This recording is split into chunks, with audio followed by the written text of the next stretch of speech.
Hello. हाँ पीयूष।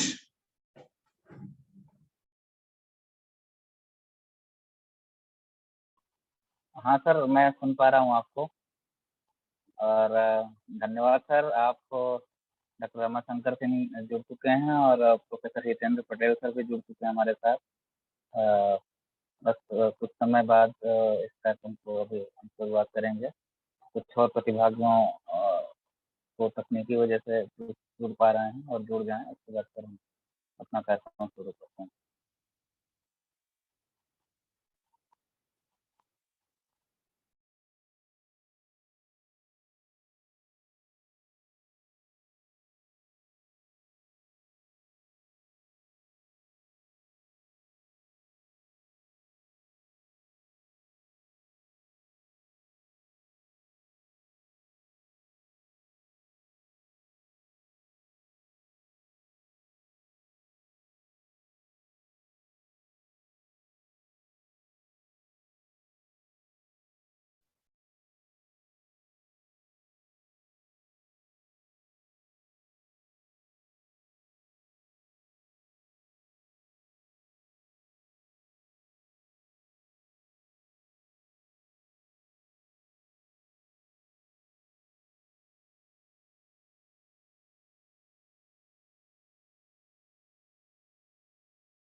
परसों की है, मुझे पता होती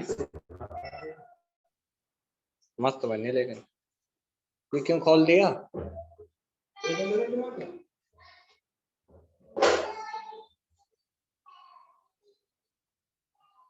चांद से पर्दा कीजिए।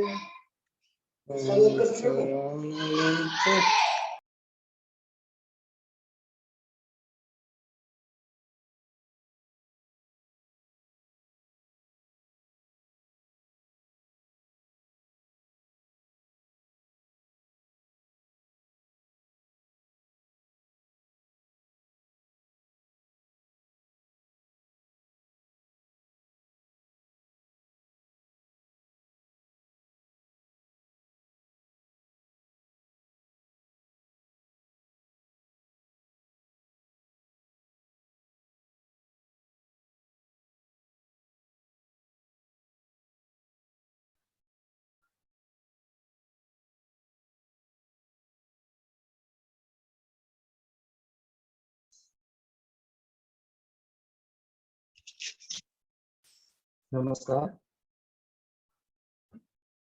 क्या मेरी आवाज सुन पा रहे हैं पीयूष जी?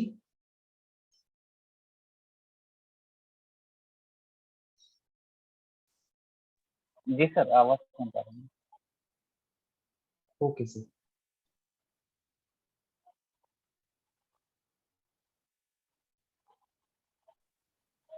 नमस्कार, मैं भवनीत सिंह बत्रा, शासकीय तुलसी महाविद्यालय अनूपपुर तथा देवनागरी स्नातकोत्तर महाविद्यालय गुवाहाटी के आंतरिक गुणवत्ता सुनिश्चयन प्रकोष्ठों के संयुक्त तत्वावधान में आयोजित 2 दिवसीय राष्ट्रीय सेमिनार में आपका स्वागत करता हूं। हमारे साथ अभी मुख्य अतिथि वक्ता जुड़ चुके हैं। आपसे मैं अनुमति चाहता हूं, हम 2 मिनट में इस सेमिनार को शुरू कर देंगे। 2 मिनट का आपसे अनुमति चाहता हूँ। Thank you.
शंकर जी, क्या हाल चाल?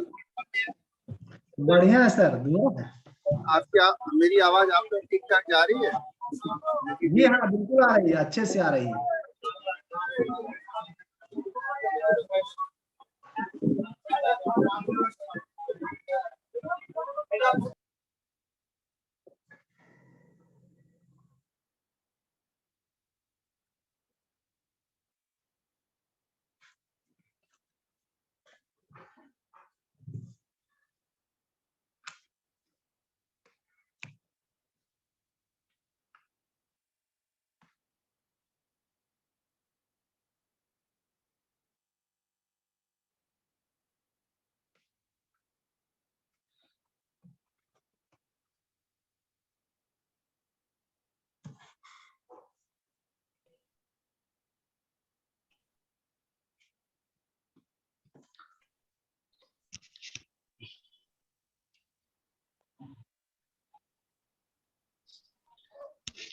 नमस्कार, मैं शासिक भवनीत सिंह बत्रा, शासकीय तुलसी महाविद्यालय अनूपपुर तथा देवनागरी स्नातकोत्तर महाविद्यालय गुवाहाटी के आंतरिक गुणवत्ता सुनिश्चयन प्रकोष्ठों के संयुक्त तत्वावधान में आयोजित 2 दिवसीय राष्ट्रीय सेमिनार हिंदी में सामाजिक विज्ञान अनुसंधान, अवसर, चुनौतियां एवं संभावनाएं में आपका स्वागत करता हूं। सबसे पहले मैं इस आभासी मंच पर आयोजन सचिव श्री पीयूष त्रिपाठी को आमंत्रित करता हूं कि इस वेबिनार की अवधारणात्मक टिप्पणी दें। पीयूष सर।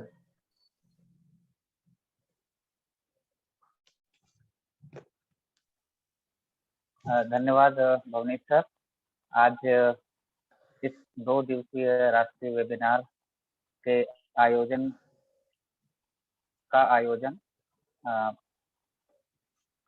आंतरिक गुणवत्ता सुनिश्चयन प्रकोष्ठ तुलसी महाविद्यालय अनूपपुर और आंतरिक गुणवत्ता सुनिश्चयन प्रकोष्ठ देवनागरी महाविद्यालय गुवाहाटी बुलंदशहर के संयुक्त तत्वावधान में किया जा रहा है। मैं पीयूष त्रिपाठी अब सभी लोगों का इस वेबिनार में हार्दिक स्वागत और अभिनंदन करता हूं। आज का विषय है हिंदी में सामाजिक विज्ञान अनुसंधान, अवसर, चुनौतियां और निवारण। इस वेबिनार का आयोजन जूम मीटिंग प्लेटफॉर्म पर किया जा रहा है और आज का हमारा सौभाग्य है कि हमारे सामने आज दो वक्ता प्रोफेसर हितेंद्र पटेल सर और डॉक्टर रमाशंकर सिंह उपस्थित होंगे। और प्रोफेसर हितेंद्र पटेल इतिहास विभाग के विभागाध्यक्ष हैं विश्व भारती विश्वविद्यालय कोलकाता में। और आज आप हमारे सामने हिंदी में समाज विज्ञान लेखन, समस्याएं और समाधान विषय पर अपना वक्तव्य रखेंगे। आपको हिंदी में सामाजिक विज्ञान के क्षेत्र में जो लोग काम कर रहे हैं उनमें जाना माना नाम है। आप किसी परिचय के मोहताज नहीं है। मैंने व्यक्तिगत रूप से मेरा अनुभव है कि मैंने सर को 2 या 3 बार सुना है व्यक्तिगत रूप से। सर जब प्रयागराज में इलाहाबाद विश्वविद्यालय में आए थे तो मैंने उन्हें सुना था। और डॉक्टर रमाशंकर सिंह आज आपको हिंदी में समाज विज्ञान क्यों, इस विषय पर हमारे सामने अपने अनुभव रखेंगे। दरअसल डॉक्टर रमाशंकर सिंह एक ऐसे अध्येता हैं जो वंचित वर्गों के बीच रहकर समाज विज्ञान के क्षेत्र में काम किए हैं और लगातार आपको इनके शोध पत्र या टिप्पणियां हिंदी के, अंग्रेजी के अखबारों में पढ़ते रहते हैं। आपकी सद्य प्रकाशित किताब है नदी पुत्र, जिसमें आपने प्राकृतिक संसाधनों पर जो वंचित वर्गों का हक है, वंचित वर्गों के अधिकार हैं, उन पर अपने जो रिसर्च में काम किया था उसे एक पुस्तक के रूप में प्रकाशित कराया है। और प्रोफेसर हितेंद्र पटेल सर ने जो प्रोफेसर हितेंद्र पटेल सर हैं, आपकी जो अभी तुरंत किताब आई है वो है आधुनिक भारत का ऐतिहासिक यथार्थ, जो राजकमल प्रकाशन से प्रकाशित हुई है और इसे भारतीय उच्च अध्ययन संस्थान शिमला के संयुक्त प्रकाशन में प्रकाशित किया गया है। आज हम हिंदी में सामाजिक विज्ञान अनुसंधान इस विषय पर वेबिनार के लिए बैठे हैं, डिस्कशन के लिए बैठे हैं, एक परिचर्चा के लिए बैठे हैं। तो अवधारणात्मक टिप्पणी के रूप में मैं पढ़ना चाहूंगा आगे कि अनुसंधान का उद्देश्य संबंधित विषय क्षेत्र का विस्तार करना होता है। विषय के विस्तार के साथ ही अनुसंधान से उन वर्गों की बेहतरी का रास्ता खुलता है जिन पर शोध किया जाता है। इसलिए शोध की भाषा वही होनी चाहिए जो इसके उत्तरदाताओं के द्वारा बोली जाती है। भारत में सामाजिक विज्ञान अनुसंधानों का एक बड़ा हिस्सा अंग्रेजी में उपलब्ध रहा है। इसका कारण यह है कि औपनिवेशिक काल से ज्ञान की भाषा अंग्रेजी रही है। स्वतंत्रता के बाद भी सामाजिक विज्ञानों के क्षेत्र में हिंदी तथा अन्य भारतीय भाषाओं में मौलिक शोध की कमी रही है।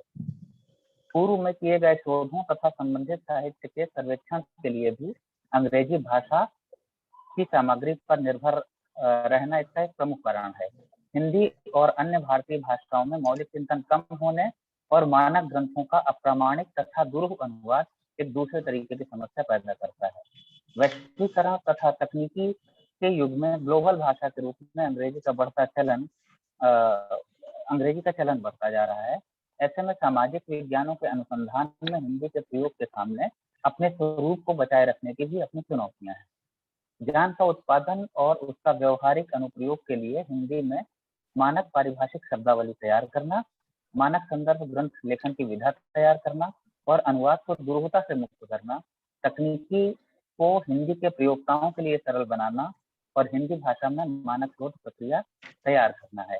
इन सभी बिंदुओं पर, इन सभी पक्षों पर आज और कल 2 दिन हमारे विशेषज्ञों के द्वारा, वक्ताओं के द्वारा इस पर विचार विमर्श होगा। इस पर अकादमिक सत्र, अकादमिक चर्चाएं होंगी और इसके अनुभव से हम हिंदी में समाज विज्ञान के लेखन को, हिंदी में समाज विज्ञान को कैसे बेहतर बना सकते हैं।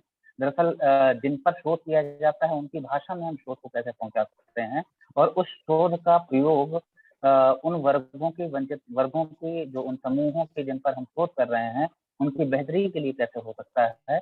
इन सारे मुद्दों के साथ साथ एक बार डॉक्टर रमाशंकर सिंह से मेरी चर्चा हो रही थी। उन्होंने कहा कि हिंदी में काम करना अंग्रेजी से ज्यादा दुरूह है, अंग्रेजी से ज्यादा कठिन है, क्योंकि हिंदी में उस तरीके के सॉफ्टवेयर विकसित नहीं हुए हैं जो कि जितने सरल तरीके से सॉफ्टवेयर हिंदी अंग्रेजी में विकसित हो गए हैं या यूरोपियन भाषाओं में विकसित हो गए हैं। तो इसकी बाजार की अपनी दिक्कतें हो सकती हैं, बाजार की अपनी मांग हो सकती है, ज्ञान की भाषा की अपनी मांग हो सकती है, ज्ञान के तरीके में जो अंग्रेजी का वर्चस्व है वो इसका कारण हो सकता है।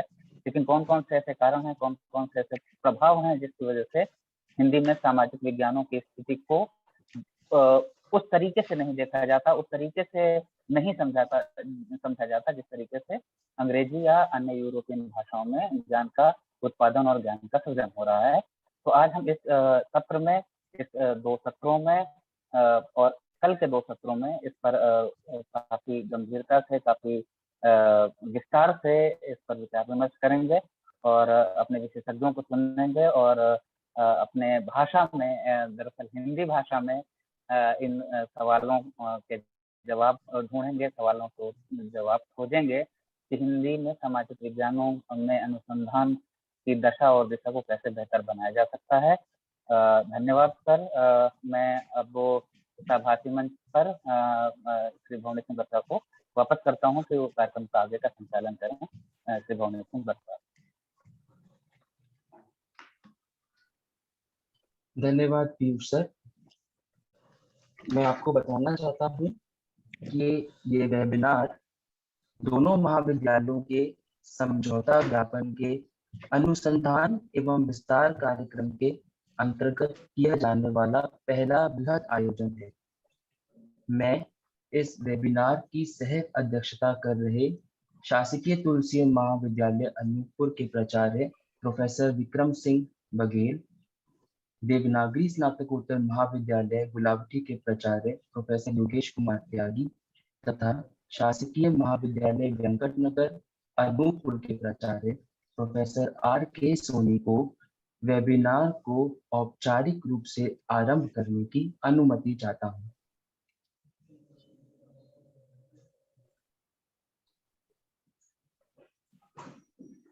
हमारे साथ अभी तकनीकी कारणों से प्रोफेसर योगेश कुमार त्यागी और प्रोफेसर विक्रम सिंह बघेल अभी नहीं जुड़ पाए हैं। मैं प्रोफेसर R.K. सोनी को आमंत्रित करता हूं कि वे इस कार्यक्रम को औपचारिक रूप से आरंभ करने की अनुमति दें। सर। धन्यवाद सर। आवाज आ रही है मेरी? आपकी आवाज बिल्कुल साफ आ रही है सर। धन्यवाद सर। आज के इस राष्ट्रीय वेबिनार के हमारे संरक्षक डॉक्टर विक्रम सिंह जी, प्राचार्य शासकीय तुलसी महाविद्यालय अनूपपुर, प्रोफेसर योगेश त्यागी जी, प्राचार्य देवनागरी महाविद्यालय गुलावटी, इस कार्यक्रम में भाग ले रहे प्रमुख प्रवक्ता के रूप में जो मुझे ज्ञात है डॉक्टर हितेंद्र पटेल जी, डॉक्टर भवनीत बत्रा जी, डॉक्टर अर्चना सिंह जी, डॉक्टर रमाशंकर सिंह जी एवं सभी विद्वज्जन, इस वेबिनार लिंक से जुड़े हमारे सभी प्राध्यापक साथी एवं छात्र छात्राओं, मैं डॉक्टर R.K. सोनी आप सभी मूर्धन्य एवं विद्वान साथियों का हृदय से स्वागत और अभिनंदन करता हूं। धन्यवाद देता हूं अपने प्राध्यापक साथी डॉक्टर अमित भूषण सिंह को, जिनके प्रयास से आज हम सभी को ऐसे विद्वान साथियों के चिंतन एवं विचार से अवगत होने का मौका मिला है। डॉक्टर अमित भूषण जी का बहुत अथक प्रयास था कि बहुत कम समय में उन्होंने इतनी अच्छी व्यवस्था की और 2 महाविद्यालयों के बीच ये एक संपर्क कायम करने का जो प्रयास किया है, इसके लिए वो बहुत धन्यवाद के पात्र हैं। और ये हमारे अनूपपुर जिले और शासकीय तुलसी महाविद्यालय के लिए बड़े गर्व और हर्ष का विषय है कि हम सभी लोगों को राष्ट्रीय स्तर के इन विद्वान के विचारों को सुनने का और जानने का अवसर मिला है। मैं आप सभी अतिथि जनों का एवं जितने भी लोग इस वेबिनार में हमें इस लिंक के माध्यम से जुड़े हैं उनका सबका मैं धन्यवाद देता हूं, उनको साधुवाद देता हूं और आप सभी से अनुरोध करता हूं कि हमारे बीच जो वक्ता हैं, जो हमारा विषय है, उस विषय पे अपने विचार व्यक्त करें। ऐसे पांडित्य जनों को सुनने का अवसर मिला है, हम सभी धन्य हैं। हम अपेक्षा करते हैं कि हम इसी तरीके से कार्यक्रमों का आयोजन करेंगे और ऐसे विद्वज्जनों के विचारों को सुनने का हमें मौका मिलेगा। तो हम अपनी टीम से ये विश्वास करते हैं, आशा करते हैं और अपेक्षा करते हैं कि अपने इस कार्यक्रम को आगे बढ़ाने का प्रयास करें। धन्यवाद। धन्यवाद सर, धन्यवाद कि आपने इस वेबिनार को औपचारिक रूप से आरंभ करने की अनुमति दी और स्वागत उद्बोधन दिया। अब मैं शासकीय तुलसी महाविद्यालय अनूपपुर के प्राचार्य प्रोफेसर विक्रम सिंह बघेल को आभासी मंच पर अनुमति देने के लिए और स्वागत उद्बोधन देने के लिए आमंत्रित करता हूं। वो हमारे साथ अब जुड़ चुके हैं। सर।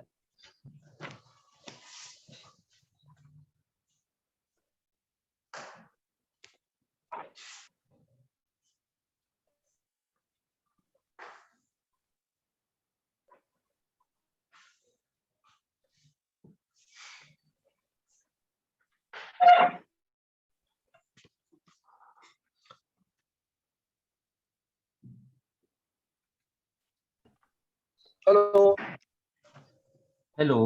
हेलो, आवाज आ रही है? यस सर, आपकी आवाज आ रही है।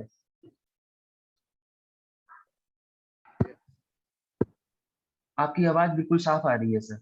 हेलो,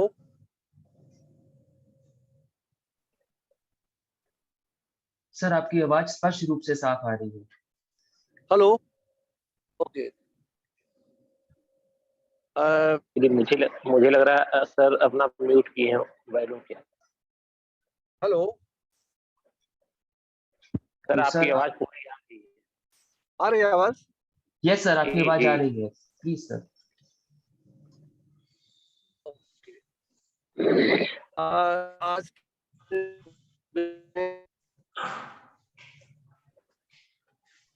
आप सभी सहभागियों का, विद्वत सहभागियों का सादर स्वागत एवं अभिनंदन है। आज ये हमारे महाविद्यालय के लिए बड़े हर्ष का विषय है कि MOU के माध्यम से हम दो महाविद्यालय मिल करके आपस में परस्पर सहयोग करके जो इस शैक्षणिक विकास की दिशा में सार्थक कदम उठाया है, ये वास्तव में सराहनीय कदम है। और हमारे जो साथी इसमें संलग्न हैं उनके लिए उत्साहवर्धक कदम है और इसकी सफलता इसी में निहित है कि जो भी इस पर विद्वज्जन अपने विचार निर्धारित विषय पर प्रस्तुत करेंगे वो वास्तव में इस शिक्षा जगत के क्षेत्र से जुड़े सभी के लिए एक बहुत ही लाभकारी सिद्ध होगा। और इसके लिए हम अपने जो सहयोगी हैं डॉक्टर अमित भूषण द्विवेदी, उन्हीं के प्रयास का ये परिणाम है कि उन्होंने उत्तर प्रदेश जैसे क्षेत्र में जा करके और वहाँ के विद्वत साथियों से मिल करके इस वेबिनार को अंजाम दिया है। इसके लिए वो बधाई के पात्र हैं और हम इस वेबिनार में उन सभी विद्वत साथियों को बधाई देते हैं कि वो ऐसे सेमिनार में अपना जो भी विचार प्रस्तुत करेंगे वो हम सब के लिए, हमारे शिक्षा जगत के लिए लाभकारी सिद्ध होगा। अंत में मैं ये आप सब के लिए शुभकामना देता हूं कि आप इस वेबिनार को अच्छे से सार्थक रूप से संपन्न कराएंगे और इसका जो आउटपुट होगा वो निश्चित रूप से हमारे इस शिक्षा जगत के लिए सारगर्भित और सार्थक होगा। ज़्यादा समय न लेते हुए एक बार फिर से आप सबको बधाई और स्वागत, अभिनंदन। और आगे इस वेबिनार में जो भी लोग इसमें अपना रिसर्च पेपर प्रस्तुत करेंगे, वो हम और हमारे सहयोगी कॉलेज बुलंदशहर के जिला बुलंदशहर के प्राचार्य महोदय के सहयोग से ये जो काम हुआ है, हम उसके लिए भी उनके आभारी हैं और हम आशा करते हैं कि उनका भी सहयोग हमें हमेशा इस प्रकार से मिलता रहेगा, ताकि हम सब दोनों मिल करके इस दिशा में और भी अधिक अच्छा से अच्छा सार्थक प्रयास कर सकें। इन्हीं शब्दों के साथ एक बार आप फिर से आप सबको स्वागत और बहुत बहुत बधाई। धन्यवाद।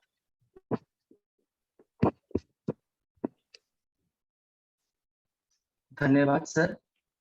अब मैं देवनागरी स्नातकोत्तर महाविद्यालय के प्राचार्य प्रोफेसर योगेश कुमार त्यागी को आभासी मंच पर इस प्रोग्राम को औपचारिक रूप से आरंभ करने की अनुमति देने के लिए तथा स्वागत उद्बोधन देने के लिए आमंत्रित करता हूँ।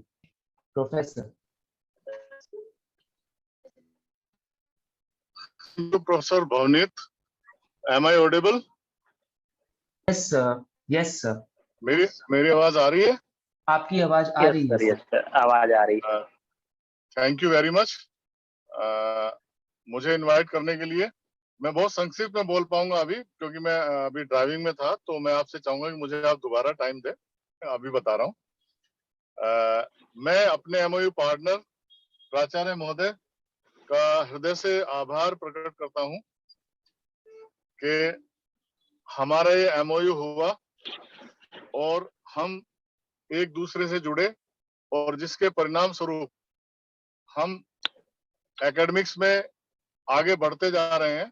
Thank you very much sir, आपका बहुत बहुत धन्यवाद।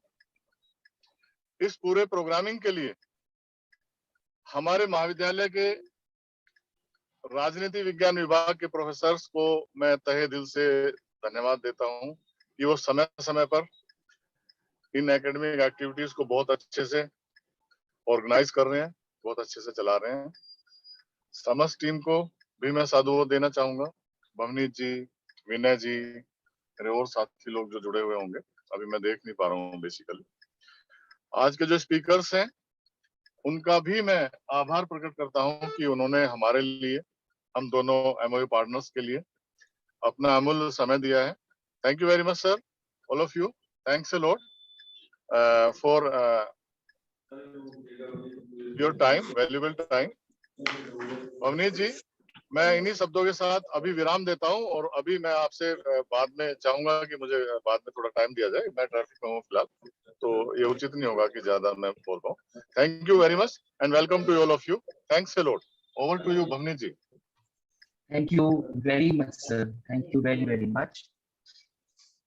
अब मैं डॉक्टर मनमोहन लाल को इस आभासी मंच पर इस वेबिनार के प्रथम दिन के प्रथम सत्र का संचालन करने के लिए आमंत्रित करता हूं, जिसमें डॉक्टर रमा शंकर सिंह दर्शकों को संबोधित करेंगे। Doctor Manmohan Lal ji, over to you.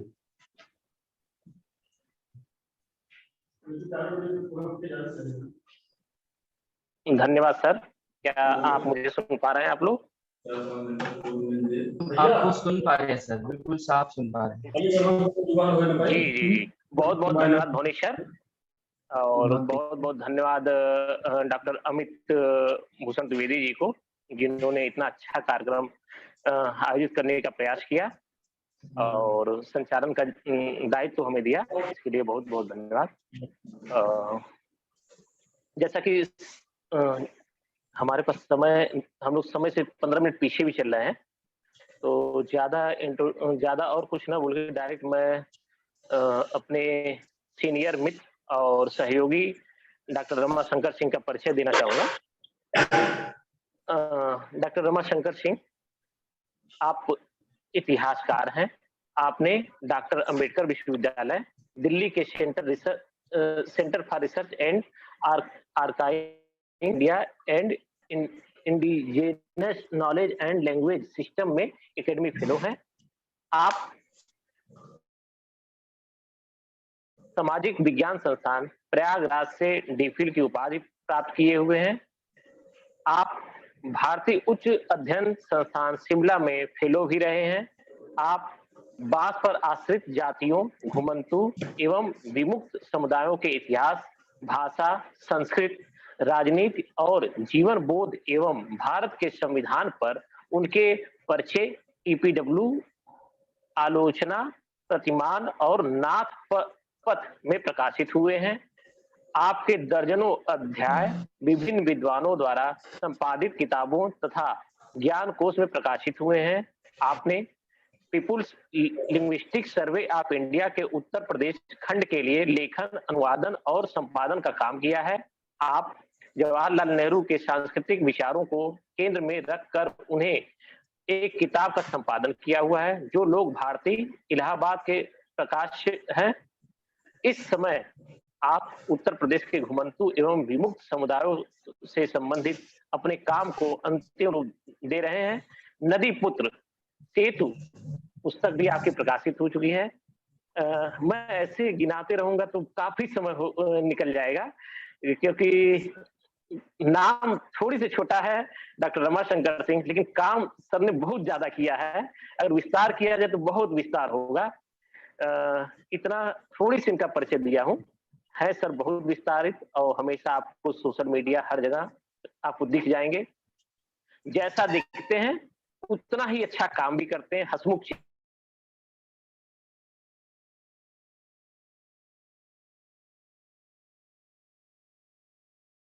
चेहरा बीच हमेशा उपस्थित रहते हैं सर। मैं और ज्यादा कुछ ना कहते हुए मैं अपने मित्र सीनियर सहयोगी डॉक्टर रमाशंकर सिंह को आमंत्रित करना चाहूंगा। सर आए और आप अपना विचार प्रस्तुत करें। डॉक्टर रमाशंकर सिंह। धन्यवाद मनमोहन भाई। मेरा बहुत सौभाग्य है कि परिचितों के बीच में बोल रहा हूँ, इसलिए मेरा जो है आत्मविश्वास बढ़ा हुआ है। तो इसलिए अगर कोई उल्टी बात बोल जाऊं तो उसको क्षमा कर दीजिएगा। तो सबसे पहले मैं दोनों महाविद्यालयों के प्राचार्यों, वहाँ के जो सारे प्राध्यापक गण हैं, वह भाई मनमोहन और हितेंद्र सर और सभी छात्र जो इससे जुड़े हैं, हमारे कुछ दोस्त भी जो इससे जुड़े होंगे, उन सभी को मैं अपना अभिवादन भेज रहा हूँ। और अच्छा होता कि यह चीजें भौतिक रूप से होती, क्योंकि उसकी जो भौतिक दुनिया है उससे कोई चीज रिप्लेस नहीं कर सकती, कोई भी चीज रिप्लेस नहीं कर सकती। लेकिन तब भी एक इसका अपना फायदा है कि दूर दूर बैठकर ही और न्यूनतम संसाधनों के साथ हम ये काम कर सकते हैं।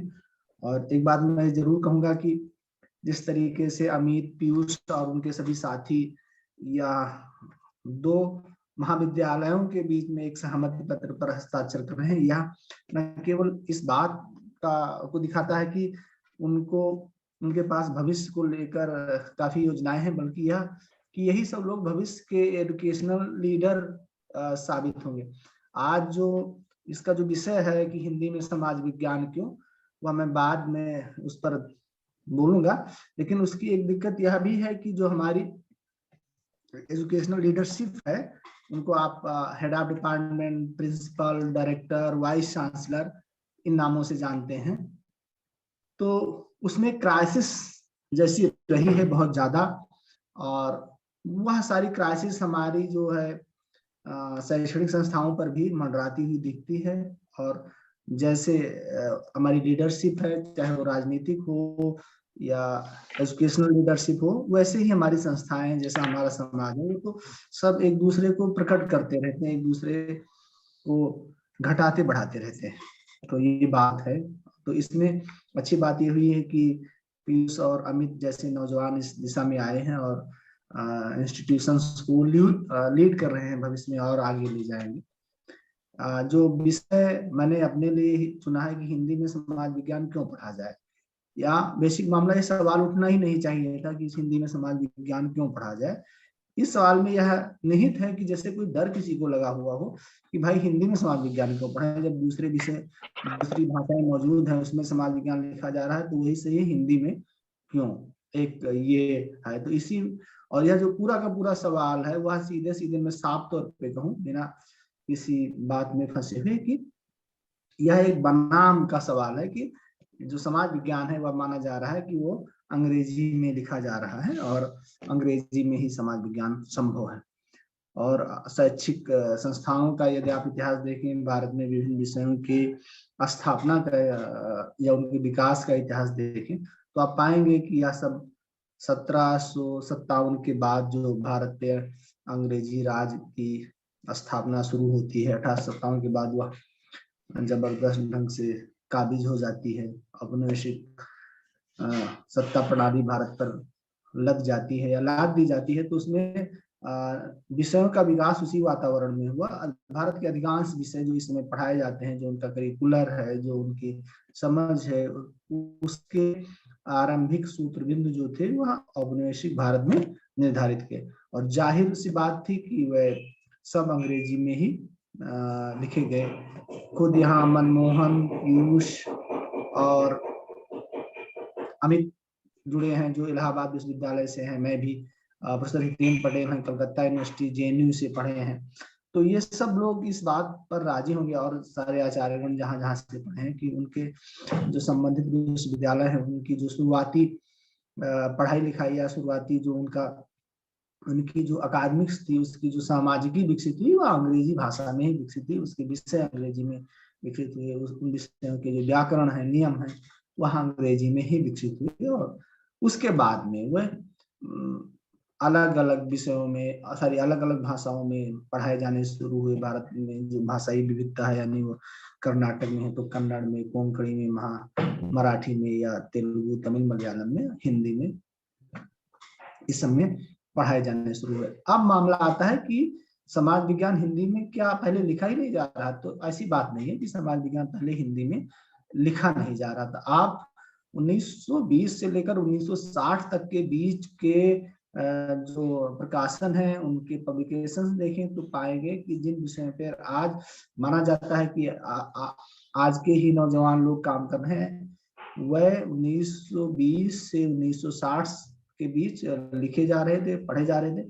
इस समय हमारे कई साथी जैसे नरेश गोस्वामी हैं, विजय झा है, कंजन जी हैं, कई लोग हैं, और हम सभी लोग यहाँ अम्बेडकर यूनिवर्सिटी दिल्ली में प्रोफेसर अभय दुबे के नेतृत्व में इस बारे में बातचीत कर रहे हैं, इस बारे में काम कर रहे हैं कि यह देखा जाए कि भारत की जो ज्ञान परंपरा है, भारत में जो सोचने समझने के तौर तरीके हैं, किसी निष्कर्ष पर पहुंचने के जो रास्ते हैं, उन रास्तों तक को किस तरीके से औपनिवेशित किया गया और उसको जो है उससे कैसे उबारा जाए। और हिंदी में हिंदी में सोचने, विचारने, तर्क करने की जो प्रणालियां पहले से मौजूद थी उनको वापस पाया जाए, उनको लाया जाए और एक नई प्रणाली भी विकसित की जाए। तो इस सब पे लोग काम धाम कर रहे हैं और इससे बाहर भी बहुत सारे विद्वान काम कर रहे हैं। खुद जो आपके दूसरे वक्ता हैं प्रोफेसर हितेंद्र पटेल, वे इस पर बहुत बेहतर तरीके से पिछले 20-25 सालों से लगे हुए हैं और वो अंग्रेजी में बहुत शानदार इतिहासकार हैं, अंग्रेजी में उन्होंने खूब लिखा है और हिंदी उनका चुनाव है और हिंदी में भी उन्होंने खूब अच्छी अच्छी किताबें लिखी हैं और वो इस बात को कहीं बेहतर तरीके से बता पाएंगे कि कैसे भारत में एक जो है जो द्विभाषा वाले विद्वान थे, यानी एक अगर कोई बांग्ला जानता था तो अंग्रेजी भी जानता था, हिंदी जानता था तो बांग्ला जानता था, कभी कभी हिंदी, बांग्ला, मराठी और अंग्रेजी सब जानता था। और इस तरीके के विद्वान गायब होते गए और लगभग एक ही भाषा को बोलने वाले विद्वानों का बोलबाला होता गया है। तो इस बारे में वे सारी बातें बताएंगे। तो यह मामला ये हो गया है कि जो समाज विज्ञान है क्या वह हिंदी में लिखा जाएगा? तो यह सवाल इसलिए उपजता है कि क्या जो समाज विज्ञान है उसमें जो एक चीज और है, समाज और विज्ञान, यानी जो ज्ञान रचना है वह क्या हिंदी में संभव है? तो लोग कहते हैं हाँ ये हिंदी में संभव है, इसलिए हिंदी में संभव तो हिंदी में समाज विज्ञान लिखा जाना चाहिए। और दूसरी बात कि आप किसी भी समाज को समझने के लिए बिना उसकी भाषा को जाने ठीक से समझ नहीं पाते हैं। बता सकते हैं कि या देख कर बता सकते हैं या दुभाषिये की मदद से बता सकते हैं, या कुछ ऐसे ही समझ लीजिए कि आम का मौसम आ रहा है और आपका एक साथी आम खा रहा है और आप उससे पूछते हैं कि आम कैसा है, तो बताता है आम खट्टा है या आम मीठा है। लेकिन आप अगर उसे खा लेते हैं तो ठीक से जान पाते हैं कि जब वो कहता है कि आम खट्टा है तो उसका क्या असर है, उसका स्वाद बोध क्या है। इसी तरीके से भाषा का मामला है कि किसी समाज के बारे में जब आप कोई राय बनाते हैं तो अगर उस समाज तक पहुंचने के लिए आप भाषा का सहारा लेते हैं, बेहतर तरीके से जान समझ सकते हैं, तो मामला बेहतर हो जाता है। अन्यथा आपके हाथ में एक ऊपरी तौर पर एक नजरिया लगता है। तो ये बात है कि अगर आपको हिंदी भाषी समाज को समझना है, उत्तर भारत को समझना है, तो उसमें हिंदी एक भूमिका निभाने जा रही है। लेकिन मामला ये नहीं है कि हिंदी में समाज विज्ञान इसीलिए किया जाए कि आप उत्तर भारत को समझना चाहते हैं, ऐसी कोई बात नहीं है। केवल हिंदी में जो समाज विज्ञान है उसका आशय नहीं है कि वे लोग उत्तर भारत को हिंदी में समझना चाहते हैं और उसके बारे में हिंदी में लिखना चाहते हैं, बल्कि उनका दावा है, जो लोग हिंदी में इस समय समाज विज्ञान लिख रहे हैं, कर रहे हैं, उनका दावा है या उनका एक रुझान है, वे उत्तर भारत शब्द के बजाय भारत को हिंदी के द्वारा समझना चाहते हैं, हिंदी भाषा में समझना चाहते हैं, और न केवल भारत को बल्कि पूरी दुनिया को हिंदी समझना चाहते हैं। तो दरअसल भाषा अगर दुनिया को समझने का एक जरिया है, इस धरती को समझने का एक जरिया है, तो उसमें हिंदी एक महत्वपूर्ण भूमिका निभाना चाहती है। तो एक बात ये हो गई। और दूसरी बात ये हुई कि क्या जो समाज विज्ञान लिखा जाएगा वो कहाँ का समाज विज्ञान लिखा जाएगा। चलिए हम इसे थोड़ा सा केवल उत्तर भारत पर ही केंद्रित करते हैं। तो उत्तर भारत पर जो शोध हो रहे हैं, विभिन्न भाषाओं के विद्वान, देसी विदेशी विद्वान इस पे खूब काम कर रहे हैं। तो वह उनके काम करने का जो तरीका है वह प्राय यह रहा है कि अगर वो हिंदी भाषा के विद्वान हैं तो हिंदी में ही कर रहे हैं, अगर वो अंग्रेजी भाषा के विद्वान हैं, खुद हिंदी जानते हैं तो ठीक है, अगर वो हिंदी नहीं जानते हैं तो किन्हीं दूसरे सहायकों के द्वारा उस पर काम कर रहे हैं। और तीसरा, वो उनकी भाषा ही मतलब फ्रेंच या स्पेनिश है, तो वो हिंदी और अंग्रेजी दोनों भाषाओं को जानने वाले लोगों से अपना काम चला रहे हैं। लेकिन उनकी जो कच्ची सामग्री है जिससे वो समाज विज्ञान लिख रहे हैं, वह मूलतः हिंदी भाषा में ही। तो अब मामला ये बन जाता है कि जो कच्ची सामग्री हिंदी भाषा में उपलब्ध है उसी से ही समाज विज्ञान का निर्माण किया जाना है, नया समाज विज्ञान लिखा जाना है। तो अगर सामग्री हिंदी भाषा में उपलब्ध है तो क्यों ना उसे हिंदी से लिखा जाए। एक तर्क तो ये होगा। और दूसरा तर्क क्या है कि हिंदी इतनी सक्षम है कि वह किसी भी तर्क को निर्मित कर सकती है, निष्कर्षों पर पहुंच सकती है और एक ज्ञान का सृजन कर सकती है। तो उसमें हिंदी अपनी भूमिका निभा रही।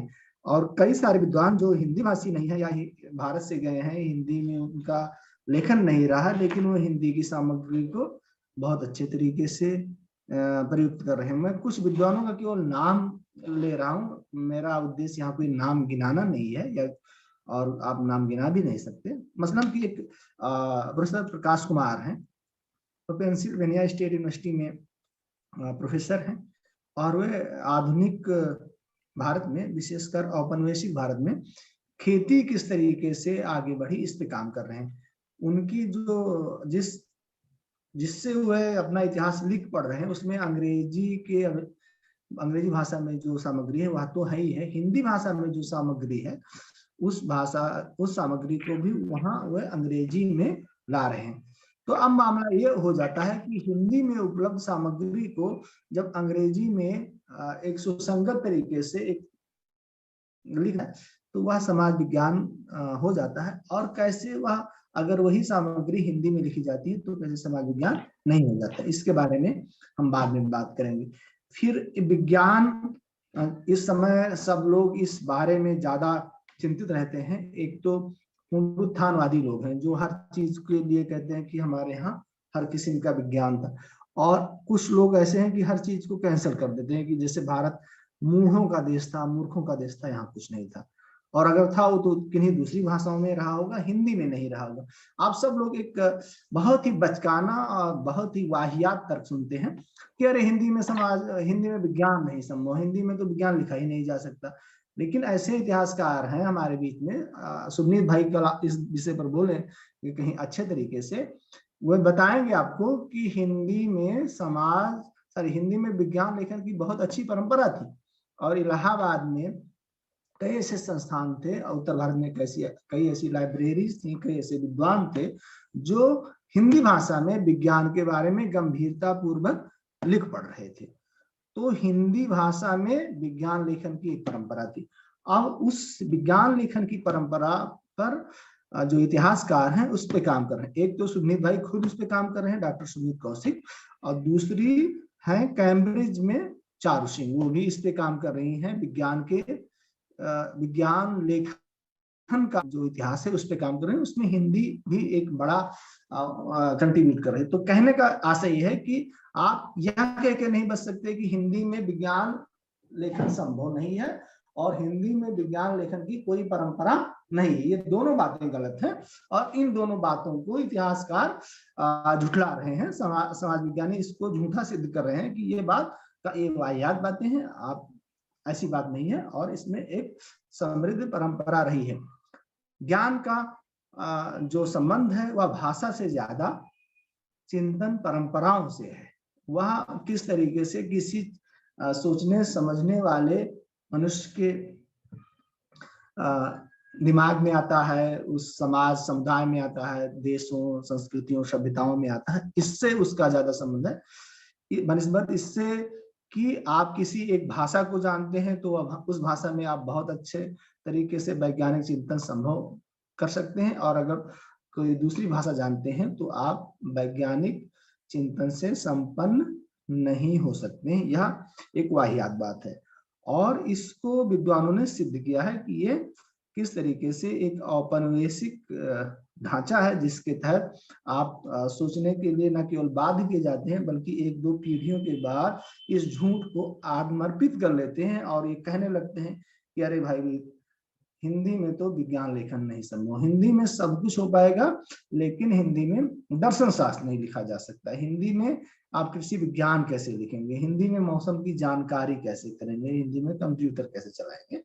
तो ये मतलब एक तरीका है किसी भी भाषा को किनारे करने का, उसमें हिंदी भी शिकार होती है, लेकिन केवल हिंदी नहीं शिकार होती, दुनिया की बहुत सारी भाषाएं इस बारे में शिकार हो जाती हैं और वह जो भाषा भाषी समूह है वह खुद अपनी भाषा से ही घृणा करने लगते हैं, वो एक तरीके से आत्म घृणा के शिकार हो जाते हैं। और इस थ्योरी पर अभी प्रोफेसर अभय कुमार दुबे की एक किताब आ रही है जिस पर वो एशिया और अफ्रीका के जो सांस्कृतिक अनुभव हैं, जो उसकी बौद्धिक परंपराएं हैं, जिस तरीके से उन पर फ्रेंच और अंग्रेजी उपनिवेश ने अत्याचार ढाया, उस सब की पड़ताल करते हुए यह बात वो बताने का प्रयास कर रहे हैं। उस किताब में अभी आने ही वाली है कि किस तरीके से उपनिवेशवाद ने एशिया और अफ्रीका के लोगों को उनकी परंपराओं से विच्छिन्न कर दिया है और उनको यह विश्वास दिलाने का प्रयास किया है कि जो उनके पास है वह किसी काम का नहीं है और उनकी मुक्ति तो केवल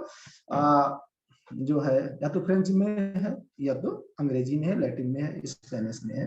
उनकी मुक्ति उनकी भाषा में संभव नहीं है, क्योंकि उनकी मुक्ति उनकी भाषा में संभव, तो उस भाषा को पढ़ना भी नहीं चाहते, और जब वो पढ़ना नहीं चाहते तो फिर मामला आप जानते हैं कि आगे क्या होने वाला।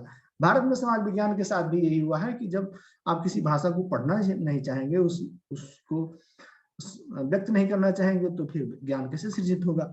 तो इसका पहला मामला है कि जो आप किसी भाषा में वह सांस्कृतिक आत्मविश्वास लाते हैं कि वह आपकी बात रखने के लिए काबिल है, तब मामला आगे बढ़ता है। तो ये बात हो गई।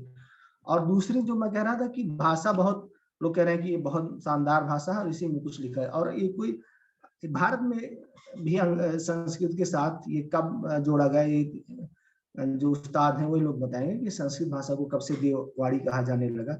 शेल्डन पोलाक की एक किताब ही है, उसका नाम है the language of gods in the world of main, देवताओं की भाषा मनुष्यों की दुनिया में।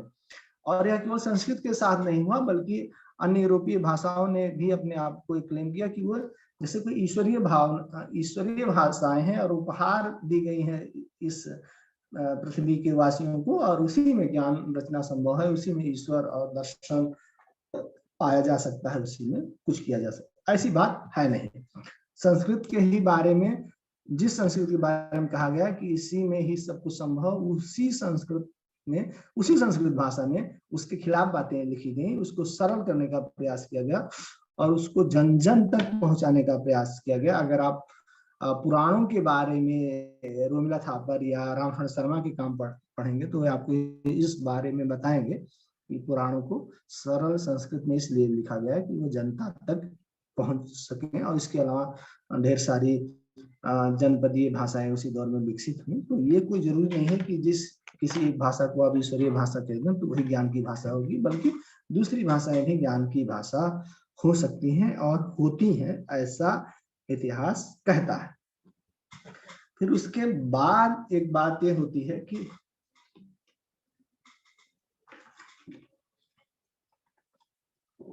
जैसे मैं अभी कह रहा, ये जो है भाषाएं जो ईश्वरीय भाषाएं हैं और देवताओं की भाषा है, देवताओं की पुत्री, दुनिया भर की सब बातें लोग करते थे। दूसरी बात ये कहते हैं कि इस चूंकि ये भाषाएं कमजोर हैं, इनका कोई ठीक से, इनकी जो बात करने की इनकी क्षमता है, बात को रखने की क्षमता है, बहुत दुरुस्त नहीं है। इस भाषा में राजनीतिक शब्दावलियां गढ़ी नहीं जा सकती हैं। क्योंकि इस भाषा में राजनीतिक शब्दावलियां गढ़ी नहीं जा सकती, इसलिए ये भाषाएं राजनीति के काबिल नहीं है। तो जब कोई भाषा राजनीति के काबिल नहीं रह जाती है तो उस भाषा को लोग क्यों मानेंगे। लेकिन यह तो कुछ लोगों का गढ़ा हुआ छद्म है, ऐसी बात है नहीं। आप केवल उत्तर भारत के उदाहरणों को देख लीजिए, कहते हैं लगभग आधा भारत की आधी जनसंख्या उसमें रहती है, उसमें आप पाएंगे कि जो राजनीतिक आंदोलन हुए वो हिंदी भाषा में हुई, आजादी की लड़ाई हिंदी भाषा में हुई, बहुत सारी भाषाओं में हुई, हिंदी उसमें से हिंदी भाषा एक प्रमुख भाषा थी।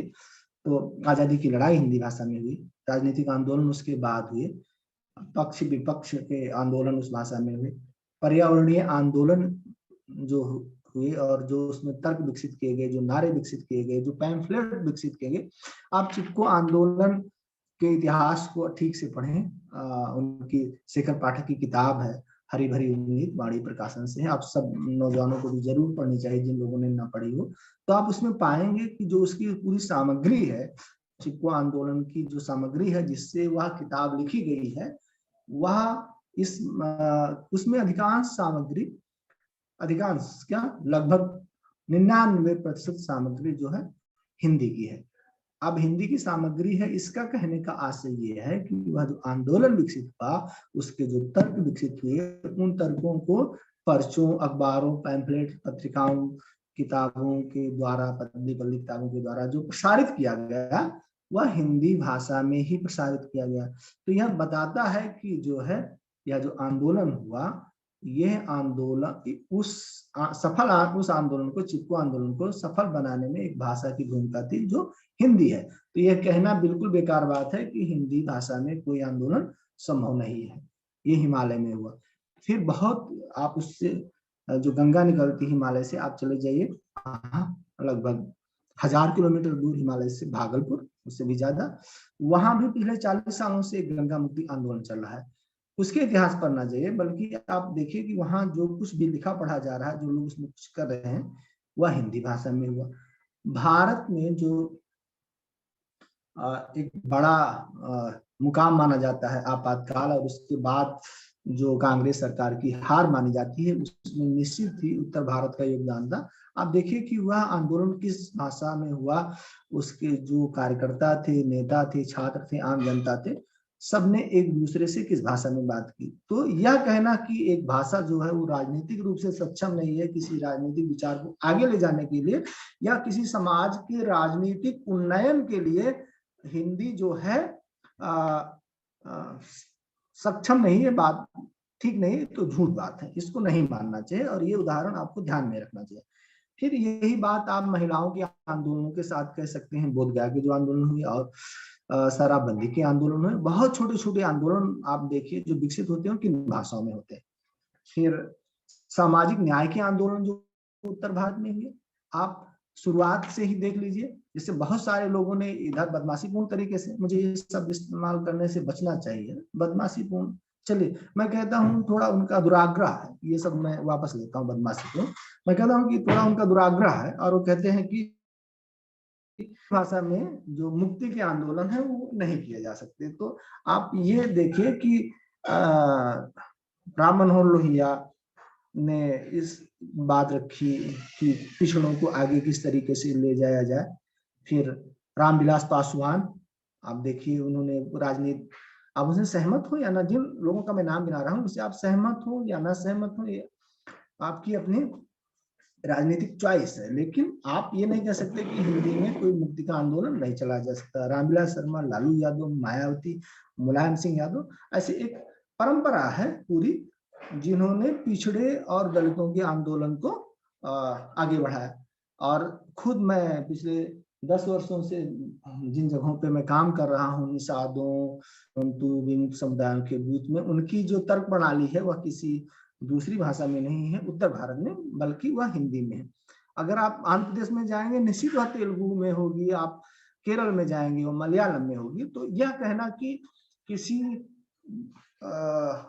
समाज या किसी समुदाय के राजनीतिक उन्नयन के लिए, उसके राजनीतिक विचार को समृद्ध करने के लिए अंग्रेजी भाषा या कोई बहुत बड़ी भाषा जिसे आप कहते हैं बहुत ही नफीस है, बहुत ही परिष्कृत भाषा है, जरूरी है, ये तर्क ऐतिहासिक रूप से किसी कसौटी पर खरा नहीं करता। अब ये जो मैं बात कह रहा था कि राजनीतिक आंदोलन, पर्यावरणीय आंदोलन, सामाजिक न्याय के आंदोलन, महिलाओं के आंदोलन, यह सब हिंदी में संभव है। और अभी जो 21वीं सदी में जो सबसे महत्वपूर्ण घटना हुई है पिछले 6 महीने पहले, और कम हुआ हो शायद, कि जो 3 कृषि बिल वापस लिए गए, भारत के इतिहास में अभूतपूर्व है। आप देखिए कि किसानों ने अपनी बात किस भाषा में रखी, वह बिल्कुल खड़ी बोली और बहुत ही, आप जिसे आप नफीस नहीं कह सकते, किसानों की बोली में उन्होंने अपनी बातें रखी, पंजाबी में रखी, हिंदी में रखी, कौरवी में रखी, जो इस इलाके में जो बोलियां बोली जाती हैं, और उन्होंने सरकार को इस बात के लिए मजबूर कर दिया कि वह उनकी बात समझे। तो मामला कुछ दूसरा है और लोग बता कुछ दूसरा रहे हैं कि आप जो है ये भाषा राजनीति के काबिल नहीं है, ये झूठ बात है, ये किसी भी भाषा के लिए झूठ बात है। अब ये सब जो कुछ हो रहा है इसको दर्ज कैसे किया जाएगा? जो यह सब कुछ जो हो रहा है वो उसको कैसे दर्ज करेंगे आप? तो उसको निश्चित ही आप दर्ज करेंगे उसी ये आपकी चॉइस है कि आप उसे स्पेनिश में, लैटिन में, फ्रेंच में, किसी भी भाषा में दर्ज करें, मलयालम, तेलुगु, तमिल में दर्ज कर सकते हैं। लेकिन अगर आप इसे हिंदी में दर्ज करेंगे और हिंदी में ये आंदोलन हो रहा है तो इसको आप अच्छे से, आराम से, ठीक से दर्ज कर सकते हैं। और ऐसा काम लोग, नौजवान लोग तो कर ही रहे हैं, उस्ताद लोग भी इस तरीके के काम कर रहे हैं, और ऐसे लोग इस वो काम कर रहे हैं जिन्होंने अंग्रेजी में खूब नाम कमाया था। आप हितेंद्र पटेल इसकी उदाहरण है कि उन्होंने एक जमाने में खूब अंग्रेजी में लिखा और अच्छी अच्छी किताबें लिखी, वो हिंदी में समय खूब लिख रहे हैं। कई लोग ऐसे हैं जो हिंदी में लिख रहे हैं। ऐसा इसलिए है कि उनको लगता है कि इस बात को वो हिंदी में बहुत अच्छी तरीके से व्यक्त कर लेंगे, और उससे भी ज्यादा जहाँ के बारे में बात लिखी जा रही, जिनके बारे में ये बात लिखी पढ़ी जा रही, वहां तक वो उसको वहां तक पहुंचा देंगे। और वहां तक क्यों पहुंचा देंगे? क्योंकि वो जानते हैं कि उनके लिखे पढ़े कहे हुए का एक सामाजिक मूल्य भी है, और वह सामाजिक मूल्य उस भाषा में कहीं बेहतर तरीके से प्रसारित हो सकेगा। तो इसलिए हिंदी में इस समाज विज्ञान न केवल संभव है बल्कि उसका एक सम्मानित भविष्य भी है। ऐसा नहीं कि आप हिंदी में लिखेंगे तो आप असम्मानित रह जाएंगे, बल्कि हिंदी में समाज विज्ञान लिखने का कम से कम हिंदी जनक्षेत्र में एक सम्मानित भविष्य। मैं इसके बाद ये बात बताऊंगा कि न केवल हिंदी जनक्षेत्र में बल्कि दूसरी जगहों पर भी इसका एक बेहतर सम्मान है। अब ये बात आप सब जान ही रहे हैं कि कोई भी आंदोलन जिस भाषा में होगा उसमें आप अच्छे तरीके से लिख सकेंगे, और ये कोई बचकानी बात होगी कि उसे आप दूसरी भाषा में लिखेंगे तो कहीं बेहतर होगा। आप उससे दूसरी भाषा में भी लिख सकते हैं, तीसरी, चौथी, पांचवी भाषा में लिख सकते हैं, कोई दूसरा लिख सकता है, लेकिन यह आरोप बहुत काम का नहीं। अब दूसरी बात यह है कि हिंदी में शोध कर लेंगे तो इसका क्या करेंगे? यह सवाल बहुत सबके सामने आता है, मेरे सामने भी आया था। और सन 2010 में जब मैंने शोध करना शुरू किया था तो यहाँ इलाहाबाद में गोविंद बल्लभ पंत सामाजिक विज्ञान संस्थान, आप सब लोग जानते हैं कि इलाहाबाद बहुत प्रमुख रूप से हिंदी भाषी शहर है, हिंदी भाषी इलाका है। और मैं अपने परिवार का पहला पढ़ा लिखा आदमी था, यानी जो ऐसी कोई बड़ी परंपरा नहीं थी कि मैं अंग्रेजी ना परिवारों से आता रहा हूँ, मैं भी केवल हिंदी ही जानता, थोड़ी थोड़ी अंग्रेजी जानना शुरू किया। तो 2-3 साल काम करने के बाद मैंने अपने सुपरवाइजर मिस्टर बद्रीनारायण से पूछा कि मैं अंग्रेजी में लिखना चाहता हूँ। तो उन्होंने कहा कि आप जितनी मेहनत अंग्रेजी सीखने में करेंगे उतनी मेहनत आपको हिंदी में अपना शोध करने में लगानी चाहिए, आप बेहतर शोध कर सकेंगे।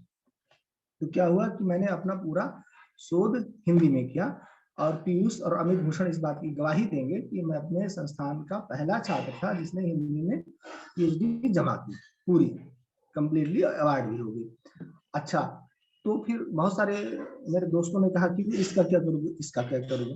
तो उससे मैंने 2 शोध पत्र निकाले, अच्छी जगहों पर छपे, प्रतिमान में, जो हिंदी का एक बढ़िया जर्नल है, अभी वाणी प्रकाशन से निकलता है, प्रोफेसर अभय कुमार दुबे उसके संपादक रहे हैं। उसमें आप सुदीप भाई के बहुत ही शानदार लेख पढ़ सकते हैं, और कई साथियों के, नौजवानों की एक सपना है कि उसमें छपे। इधर कुछ और नए जर्नल आए हैं, सामाजिकी हम लोगों ने निकाला है, गोविंद बल्लभ पंत सामाजिक विज्ञान संस्थान से आलोचना निकलती, कई ऐसे जर्नल निकल रहे हैं। तो वहाँ ये लेख जो है छपा, और उस लेख को छपने के बाद फिर मैंने आप 2 जगहों पे फेलोशिप के लिए अप्लाई किया, Nehru memorial museum and library और भारतीय उच्च अध्ययन संस्थान शिमला। मुझे दोनों जगह से साक्षात्कार के लिए बुलावा आया। मेरा भारतीय उच्च अध्ययन संस्थान शिमला में हो गया, यहाँ नेहरू मेमोरियल में नहीं होता। लेकिन ये बताता है कि हिंदी में लिखने से ऐसा नहीं है कि आपके लिए अवसर जो है बंद हो जाएंगे, दरवाजे आपके लिए बंद हो जाएंगे और वो कभी नहीं खुलेंगे, बल्कि कभी कभी तो ऐसा होता है कि आप उस भाषा में लिख रहे हैं तो कहीं अवसर ज्यादा आपके लिए खुल जाते हैं। और ये हुआ कि हाँ, तो मुझे वहाँ फेलोशिप मिल गई, और फिर एक फेलोशिप फिर उसी हिंदी में काम करने के, आपको काम ठीक ठाक करना चाहिए। यह केवल मेरे बारे में नहीं सही है, बल्कि ऐसे सभी नौजवान छात्राओं, थर्ड जेंडर के लोगों के बारे में सही है, जो किसी भी भाषा में खूब मन लगा के काम कर रहे हैं, उनको तवज्जो मिल रही है। लेकिन हाँ, संस्थागत रूप से भारत डबल ब्राह्मणवाद का शिकार है। डबल ब्राह्मणवाद का मेरा कहने का आशय ये है कि भारत में जो चातुर्वर्ण व्यवस्था थी उसको कोई अगर न्यायोचित ठहराए है तो मैं उससे सहमत नहीं हूँ। और उसमें यह था कि लोगों को जात के आधार पर ऊंचे नीचे में बांटा गया था, फिर उसके बाद भाषा के आधार पर ऊंच नीच में बांट दिया गया। अब ये नए किस्म का जो ब्राह्मणवाद है, उसमें क्या है कि अगर आप अंग्रेजी नहीं जानते तो आप अछूत हैं, अस्पृश्य हैं। तो कुछ लोग इस सोच के हैं, और वे उन लोगों से ऐसा मतलब भेदभावपूर्ण व्यवहार करते हैं कि जो अंग्रेजी नहीं जानते या बोल नहीं पाते, या जिनका चुनाव जो अंग्रेजी जानते हैं लेकिन अंग्रेजी में बोलते नहीं, जो चुनाव करते हैं कि नहीं जन भाषाओं का, मसलन मराठी, बंगाली या हिंदी का, उनको वह हे नजरिए से देखते हैं। तो इसका कभी कभी तिक्त अनुभव लोगों को रहा है, और ऐसे बहुत सारे लोग हैं कि जो हमारे आसपास में है, जो अंग्रेजी में लिखी गई सेकंड रेट की पीएचडी को बहुत ज्यादा तवज्जो देंगे बनिस्बत इस बात के कि हिंदी में किसी ने काम किया तो उसको वो बहुत तवज्जो देने के पक्ष में नहीं रहेंगे। चयन समितियों में जाएंगे तो उन्हीं को ही चयन करेंगे। ये एक दिक्कत है, लेकिन ये हमेशा दिक्कत नहीं है, और ये तेजी से बदल भी रहा है। मतलब इस इतिहास की सबसे खूबसूरत बात यह है कि आप इसको हमेशा के लिए कब्जे में नहीं कर सकते। ऐसा कोई व्यक्तियों का समूह जिसके पास बहुत ज्यादा ताकत हो, वह भी इतिहास को अपने कब्जे में, उसी गति को अपने कब्जे में कर नहीं सकता, वो लगातार बदलता रहता है। यही बात अंग्रेजी और अन्य जो वर्चस्वशाली भाषाएं रही हैं उनके साथ हुआ है कि वह अब इतिहास उनके हाथ से थोड़ा सा फिसल रहा है, अभी बहुत तेजी से नहीं फिसला है, लेकिन उनके हाथ से फिसल रहा है और दूसरी भाषाएं उसमें आ रही। अभी तक केवल यह तक दिया जा रहा था कि लोग हिंदी इसलिए पढ़ते हैं कि हिंदी बाजार की भाषा है और हिंदी में बहुत बड़ा बाजार है इसलिए हिंदी सीखेंगे। ये बचकाना तर्क है कि हिंदी केवल बाजार की भाषा है इसलिए हिंदी सीखेंगे। नहीं, हिंदी बाजार की भाषा की ज्यादा हिंदी राजनीति की भाषा है। हर भाषा, भारत की बोली जाने वाली हर भाषा उस क्षेत्र की राजनीति की भाषा है और इसलिए सबसे ज्यादा इस समय ये हो गया है कि हिंदी ने खास किस्म की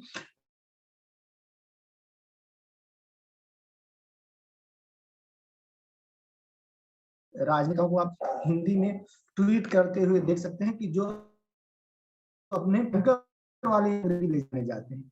इसका कारण ये नहीं वो बहुत उदार होंगे, बल्कि इसका कारण उनकी पहचान में अंग्रेजी के बड़े से बड़े दुनिया की सब भाषाओं में उनका भाषा में भी अनुवाद हो।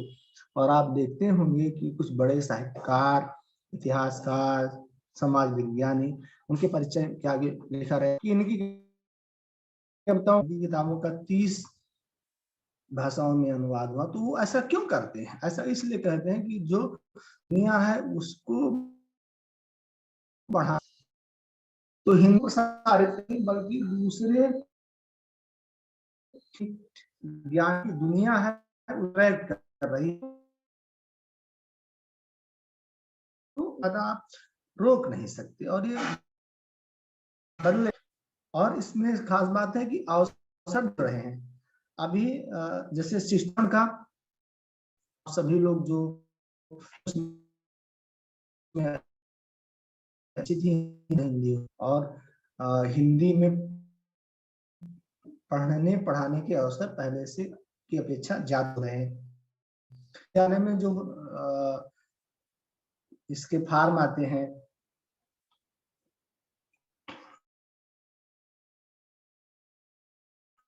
यह है कि दिल्ली एक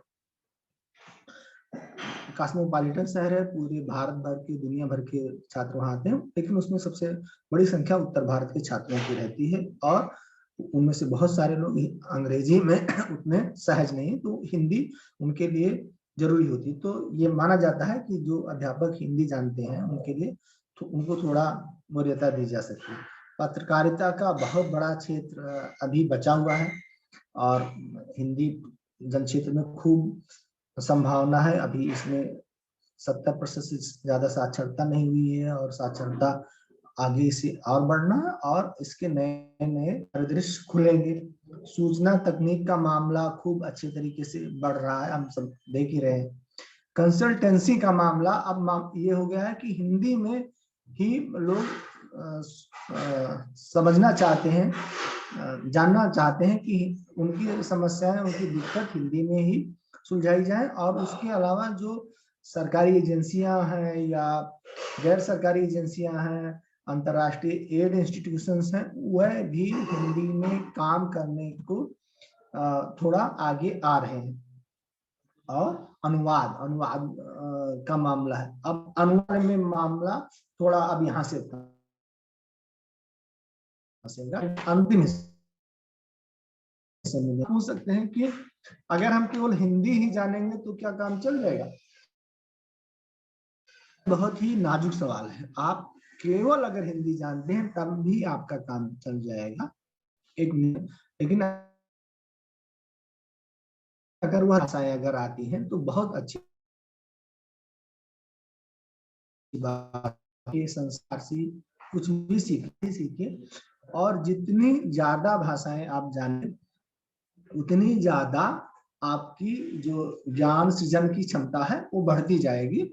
और ना केवल उससे आप लंबे समय तक समाज विज्ञान को बेहतर बनाने में मदद कर सकेंगे, बल्कि आप खुद के लिए व्यक्तिगत रूप से या सामूहिक रूप से आय के नए स्रोत सृजित कर सकते हैं।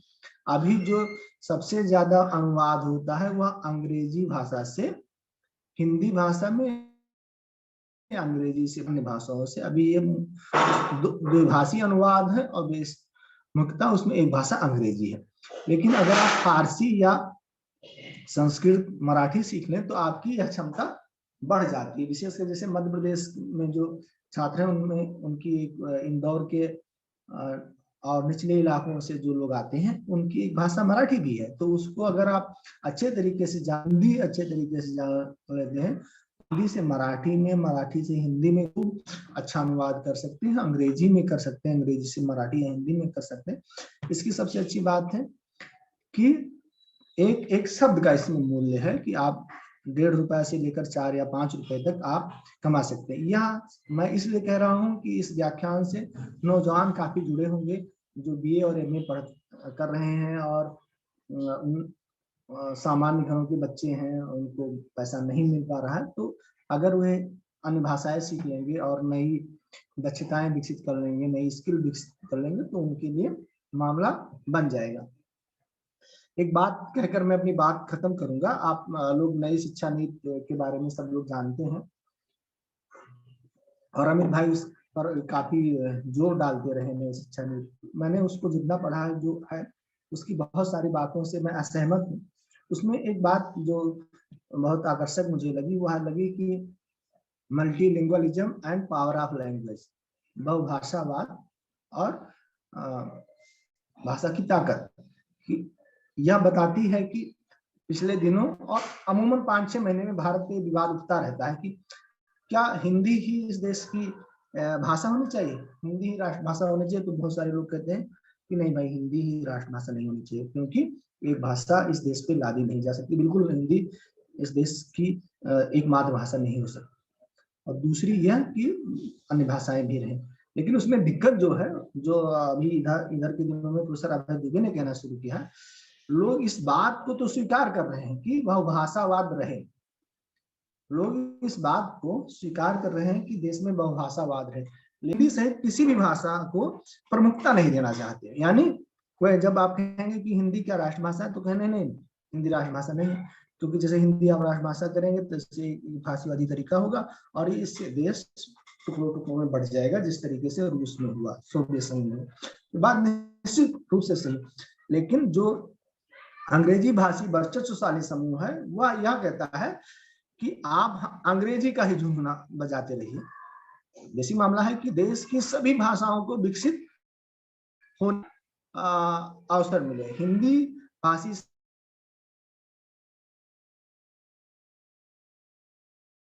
भाषी समाज को अभी इस बात पर बहुत ज्यादा तवज्जो देने की कि हिंदी को राष्ट्रभाषा बनाए, हिंदी को राष्ट्रभाषा बनाए। सबसे ज्यादा जरूरी है कि हिंदी को ज्ञान की भाषा बनाए, हिंदी को समाज विज्ञान की भाषा बनाए, और जो ज्यादा हो सके उसके लिए कीजिए, बनिस्बत इसके कि आप कह रहे हैं कि हिंदी को राष्ट्रभाषा बना दीजिए।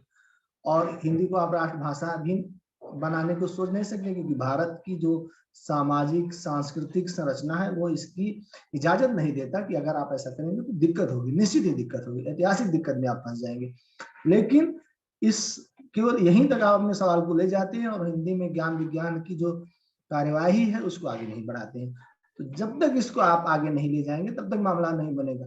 अब नई एजुकेशन पॉलिसी में ये तो कहा गया कि बहुभाषावाद होना चाहिए और अध्यापकों को कम से कम बाइलिंगुअल होना चाहिए, 3 भाषा फार्मूले की बात की गई। लेकिन इसमें एक यह है कि कहीं इस बात का जिक्र तक नहीं किया गया पूरी उस डॉक्यूमेंट में कि वह अध्यापक या वह छात्र जो अपनी भाषाओं में पढ़ाई करेंगे उनको जॉब कैसे मिलेगा, उसकी प्रक्रिया को समझाना चाहिए। होता क्या है कि इससे इस सवाल से लोग बचना चाहते हैं कि क्या हिंदी में अगर पढ़ेंगे तो जॉब मिलेगी, और दूसरा वो कहते हैं कि अंग्रेजी पढ़ने से जॉब मिल जाएगी। जो अंग्रेजी के समर्थक हैं उनका पहला ही तर्क है कि अंग्रेजी पढ़ने से सबको जॉब मिल जाएगी।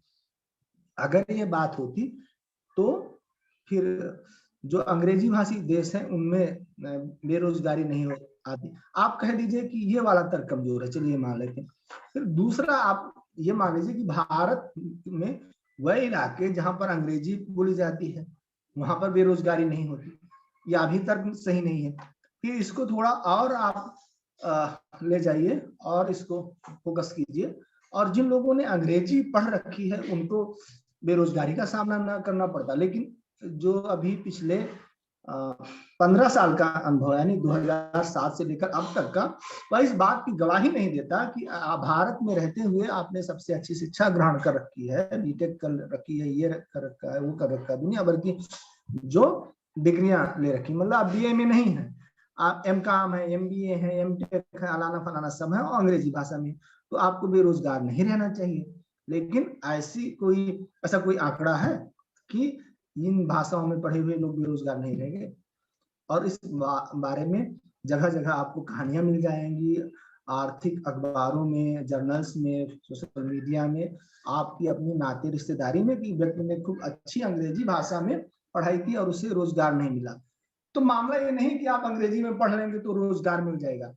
रोजगार मिलने का सीधा सा जो मसला है वह देश की पॉलिटिकल इकोनॉमी से जुड़ा है, यानी ज्यादा से ज्यादा रोजगार पैदा किए जाएंगे तो रोजगार मिलेगा। मामला क्या है कि आपको हमेशा यह बताया जाता है कि यह भाषा पढ़ लीजिए तो रोजगार मिल जाएगा, और जब उससे भी मामला नहीं बनता तो कहते हैं यह कोर्स पढ़ लीजिए, इससे रोजगार मिल जाएगा। ये मामला नहीं है। अमित अर्थशास्त्र के विद्यार्थी इस बात को कहीं बेहतर तरीके से जानते हैं कि रोजगार का जो मामला है वह, और मनमोहन भाई भी इससे जुड़े हुए हैं, तो ये दोनों लोग इस बात को अच्छी तरीके से बता सकते हैं कि जो रोजगार मिलेगा वह देश की आर्थिक वित्तीय नीति से मिलेगा, भविष्योन्मुखी योजनाएं बनाने से मिलेगा। साधारण सी बात है कि मध्य प्रदेश और उत्तर प्रदेश के किसी पीएचडी स्कॉलर को जॉब मिलने की संभावना इस बात पे ज्यादा निर्भर करती है कि जितने विश्वविद्यालय हैं, केंद्रीय विश्वविद्यालय हैं, उनकी संख्या 2 गुनी कर दी जाए, राज्य विश्वविद्यालयों की संख्या 4 गुनी कर दी जाए, और प्राइमरी और इंटर कॉलेज की संख्या 8 गुनी कर दी जाए, तो कोई भी पढ़ा लिखा आदमी बेरोजगार नहीं रहेगा जाएगा। और ये मेरे जैसा इतिहास का आदमी नहीं कह रहा है, बल्कि इसको अर्थशास्त्री बहुत अच्छे तरीके से कह चुके हैं। अमर्त्य सेन का पूरा काम इस बारे की गवाही देता है कि किस तरीके से शिक्षा में ही ज्यादा निवेश कर देने से मामला बन जाता है। तो यह सारी चीजें समझने की जरूरत है, और हमें जो औसत सवाल हैं, जो ऊपरी सवाल हैं, झूठ मूठ के सवाल हैं, उसमें ना फंस के अच्छे तरीके से हिंदी में या जिस भी भाषा के आप विद्यार्थी हो, जो आपकी जो मातृभाषा है उसको पढ़ना चाहिए, उसमें सोशल साइंस लिखनी चाहिए। अब मैं अपनी बात खत्म करता हूं, अगर कोई सवाल हो तो आप पूछ सकते हैं।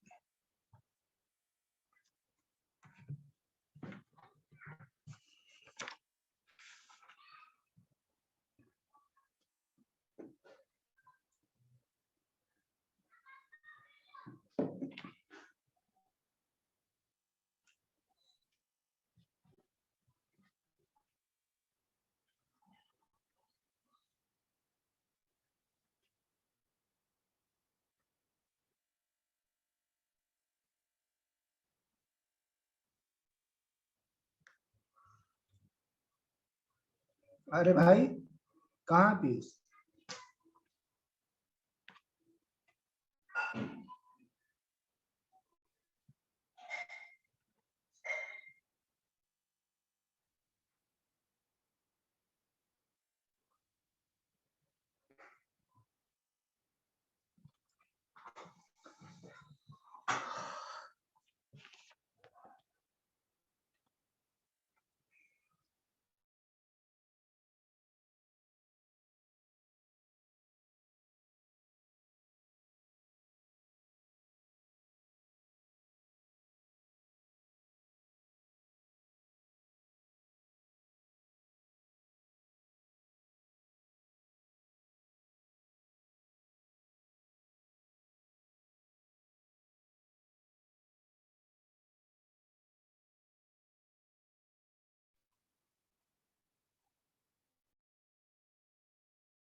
हेलो जी, क्या सुन रहे हैं आप लोग? जी सर, आप सुनाइए। भुवनेश सर? यस सर, आप सुना रहे हैं। जी, बहुत बहुत धन्यवाद रमाशंकर सिंह, डॉक्टर रमाशंकर सिंह का बहुत बहुत आभार और धन्यवाद।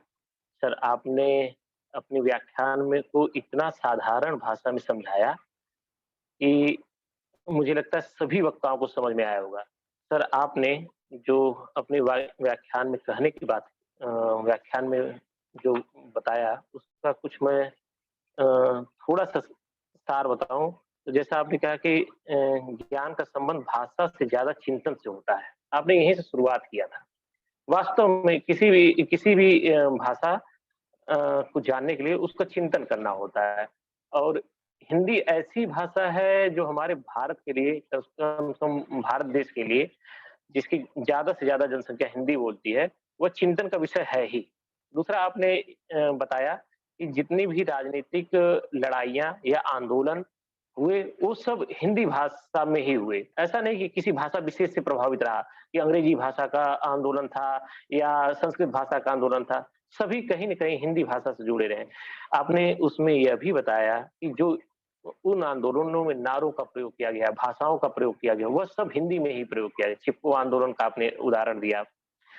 आपने यह भी बताया कि राजनीतिक उन्नयन के लिए हिंदी भाषा ठीक नहीं है, यह कहना एक मिथ्या है। जो लोग तथाकथित लोग बोलते रहते हैं कि हमें राजनीतिक उन्नयन के लिए हिंदी भाषा कोई आवश्यक नहीं है, तो एक मिथ्या है। आपने सामाजिक, धार्मिक आदि आंदोलनों को बताया कि सभी लगभग हिंदी में ही हुए। मैं यहीं पे सर आपकी बात को थोड़ी समर्थन करते हुए एक बात और कहूँगा। हमारे पूर्व प्रधानमंत्री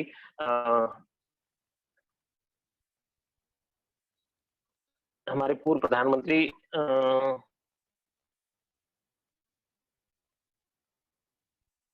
प्रधानमंत्री मैं मिस्टेक कर रहा हूँ, तो मैं बात बताता हूँ। प्रणब मुखर्जी राष्ट्रपति प्रणब मुखर्जी ने कहा कि अगर मुझे हिंदी आता तो मैं शायद भारत का प्रधानमंत्री हुआ होता। उनको काफी समय तक हमेशा मलाल इस बात का रहा है कि मुझे हिंदी नहीं आती थी। राजनीति का इतना अनुभव और वास्तव में अभी तक के 1990 के बाद डॉक्टर मनमोहन सिंह के बाद कोई बहुत विद्वान आदमी हमारे पास राजनेताओं में आया तो प्रणब मुखर्जी साहब आए थे। उनके द्वारा भी यह कहा गया कि हमें हिंदी आती तो शायद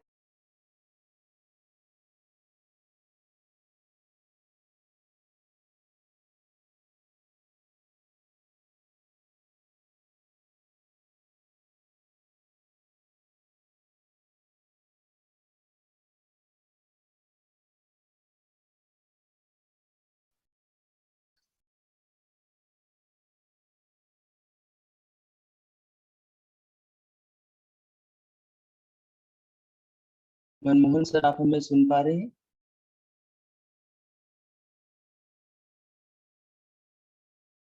पीयूष सर, क्या आप भी मनमोहन सर को सुन पा रहे हैं या वो नहीं, मैं नहीं सुन पा रहा हूँ। मेरे ख्याल से अच्छा। हमारा उनसे संपर्क टूट गया है। आवाज नहीं आ रही सर उनकी, लगता है डिस्कनेक्ट हो गए हैं।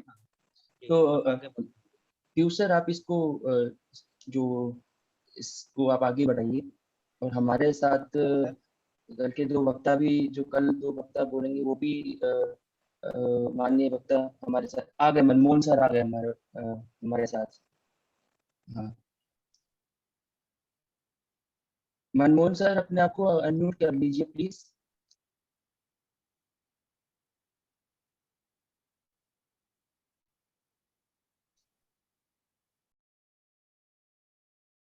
एक सेकंड मनमोहन सर, एक मिनट रुकिए आप।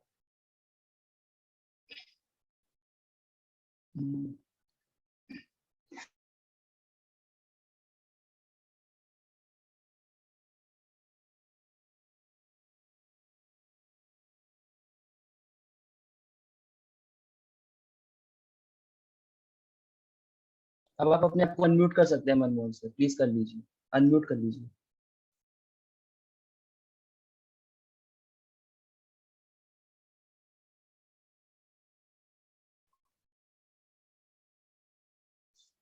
भवनी सर सुन रहे हैं आप मुझे? Yes sir. जी, तकनीकी समस्या यही है, तकनीकी समस्या। कुछ न कुछ समस्याएं आ जाती हैं तकनीक में। खैर, मैं डॉक्टर रमाशंकर सिंह का थोड़ी सी बता रहा था। उन्होंने काफी चीजें बताई जो हमारे लिए उपयोगी और सभी श्रोताओं के लिए भी काफी उपयोगी और समझ के लिए रहा होगा। उन्होंने एक बात और बताई थी कि रोजगार के लिए किसी भाषा विशेष की आवश्यकता नहीं है, या कोई कहे कि हमें रोजगार के लिए किसी भाषा से ही हम रोजगार प्राप्त कर सकते हैं, तो यह एक कोरी कल्पना बात है, जैसा उन्होंने बताया। उन्होंने बताया कि मनमोहन जी और अमित जी अर्थशास्त्री खुद बताएंगे। तो आपने खुद सर बताया कि रोजगार, जहां तक रोजगार संबंध है, वो किसी भाषा की, अंग्रेजी भाषा आएगी तभी आपको रोजगार मिलेगा, संस्कृत भाषा आएगी तभी रोजगार मिलेगा, ऐसा कुछ नहीं है।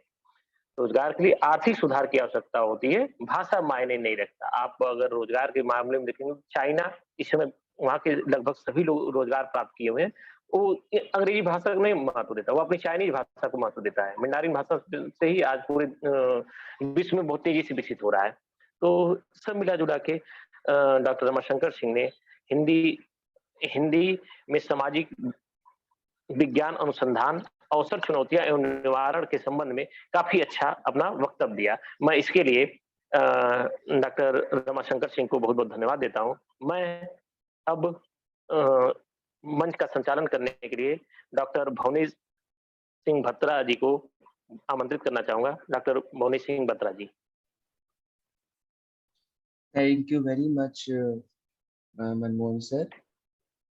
हमारे इस प्रोग्राम में डॉक्टर अजय कुमार और डॉक्टर शुभनीत कौशिक भी जुड़े हुए हैं, जो द्वितीय दिवस यानी कल के पैनल में है और कल हम सभी को संबोधित करेंगे। मैं उनका हार्दिक स्वागत करता हूं और उन्हें आमंत्रित करता हूं कि वे अपनी टिप्पणी हमको दें, हम एक फीडबैक दें।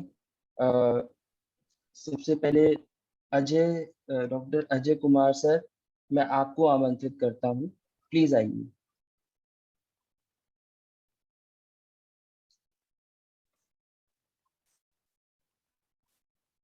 क्या आप सुन पा रहे हैं मुझे? जी जी बिल्कुल, सभी लोग सुन रहे हैं सर। तो पहले तो हितेंद्र सर को नमस्कार, आप सभी को नमस्कार। और मेरा तो शायद व्याख्यान कल होना है ना भाई साहब?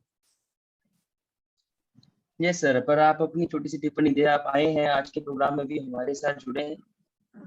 तो मैं आज कोई टिप्पणी नहीं दे पाऊंगा, एक्चुअली मैं आज बस सुन रहा था रमा को, और अभी हितेंद्र सर उस बात को जोड़ेंगे, वो सब हमारी बातों को समझते हैं हितेंद्र सर, और हम अपेक्षा भी उनसे करते हैं, आशा भी करते हैं कि जोड़ेंगे वो बात। और इनफैक्ट हम चारों लोग जो हैं, ये बड़ा संयोग है इस बार की 5 लोग जो आपने वक्ता चुने हैं, हम 5 लोग ही कहीं ना कहीं आपस में जुड़े हुए हैं। और खासकर हिंदी भाषा में जो समाज विज्ञान का लेखन है, अनुसंधान है, चिंतन मनन हो रहा है, तो ये 5 लोग हम लोग कहीं ना कहीं जुड़े हैं और इस पे हमेशा ही बात करते रहते हैं। तो ये एक बहुत संयोग हमारे लिए तो बहुत स्पेशली कि इस बार काफी नई चीजें सुनने को मिलेंगी। तो इन सब बातों को हम कल भी थोड़ा कंक्लूड करेंगे, इसमें जोड़ेंगे। और रमा भाई ने जो बात कही है कि देशज भाषाओं में कैसे चिंतन होगा और मनन होगा, और सबसे बड़ी बात है कि कोई काम करने के पहले उसके चिंतन उसका करना होगा, ठीक है। तो हिंदी पट्टी में आप जानते ही हैं कि ये सिर्फ हिंदी लिटरेचर की बात नहीं है, ये हिंदी भाषा में मतलब कैसे समाज विज्ञान आगे बढ़ेगा। और ये हम सबके सामने चुनौतियां भी बहुत हैं और इस पे हमेशा चिंता रहती है। तो मैं इस पे कल कुछ और अपनी बातें जोड़ूंगा, तो सभी लोगों की बातों के साथ में। और रमा भाई का व्याख्यान बहुत ही अच्छा रहा है, हमेशा ही रहता है। अब हितेंद्र सर से हम कुछ आशा करेंगे कि वो सब बातों को कंक्लूड करेंगे और आज कुछ मजेदार सुनने को मिलेगा। तो सर जी, सर बहुत दिन के बाद देख रहे हैं, किताब में सर आपकी ले आया हूँ, और जी जी, तो उस पे जल्दी से। वरना तो मैं आज बोलता ही नहीं, आज तो मैं बोलता ही नहीं अगर आप किताब का जिक्र नहीं करते। नहीं, किताब ले आया हूँ क्योंकि वो हिंदी भाषा के साथ जुड़ी है, और उसमें जो आपने लेखक चुने हैं और थोड़ा आप जिक्र कीजिएगा उसका, क्योंकि हिंदी पट्टी में समाज विज्ञान कैसे विकसित हुआ है, तो उसमें आपने ऑलरेडी बहुत सारी चीजें डाली हैं, तो थोड़ा हमारे ऑडियंस को भी पता चलेगा उस किताब के बारे में। और जी जी ठीक है सर।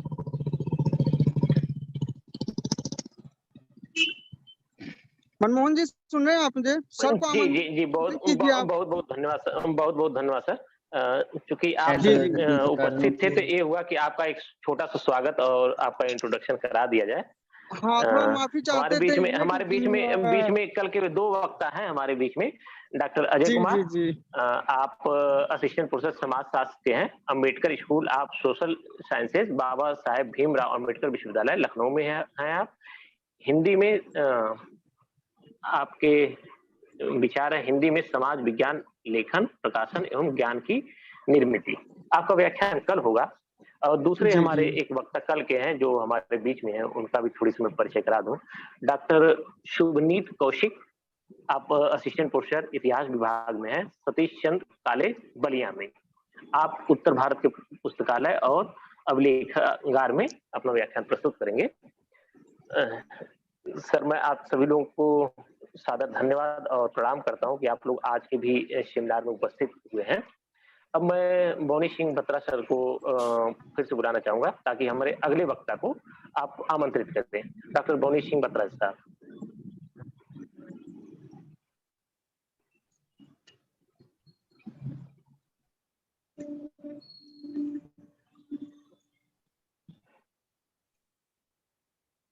क्या आप मुझे सुन पा रहे हैं मनमोहन सर?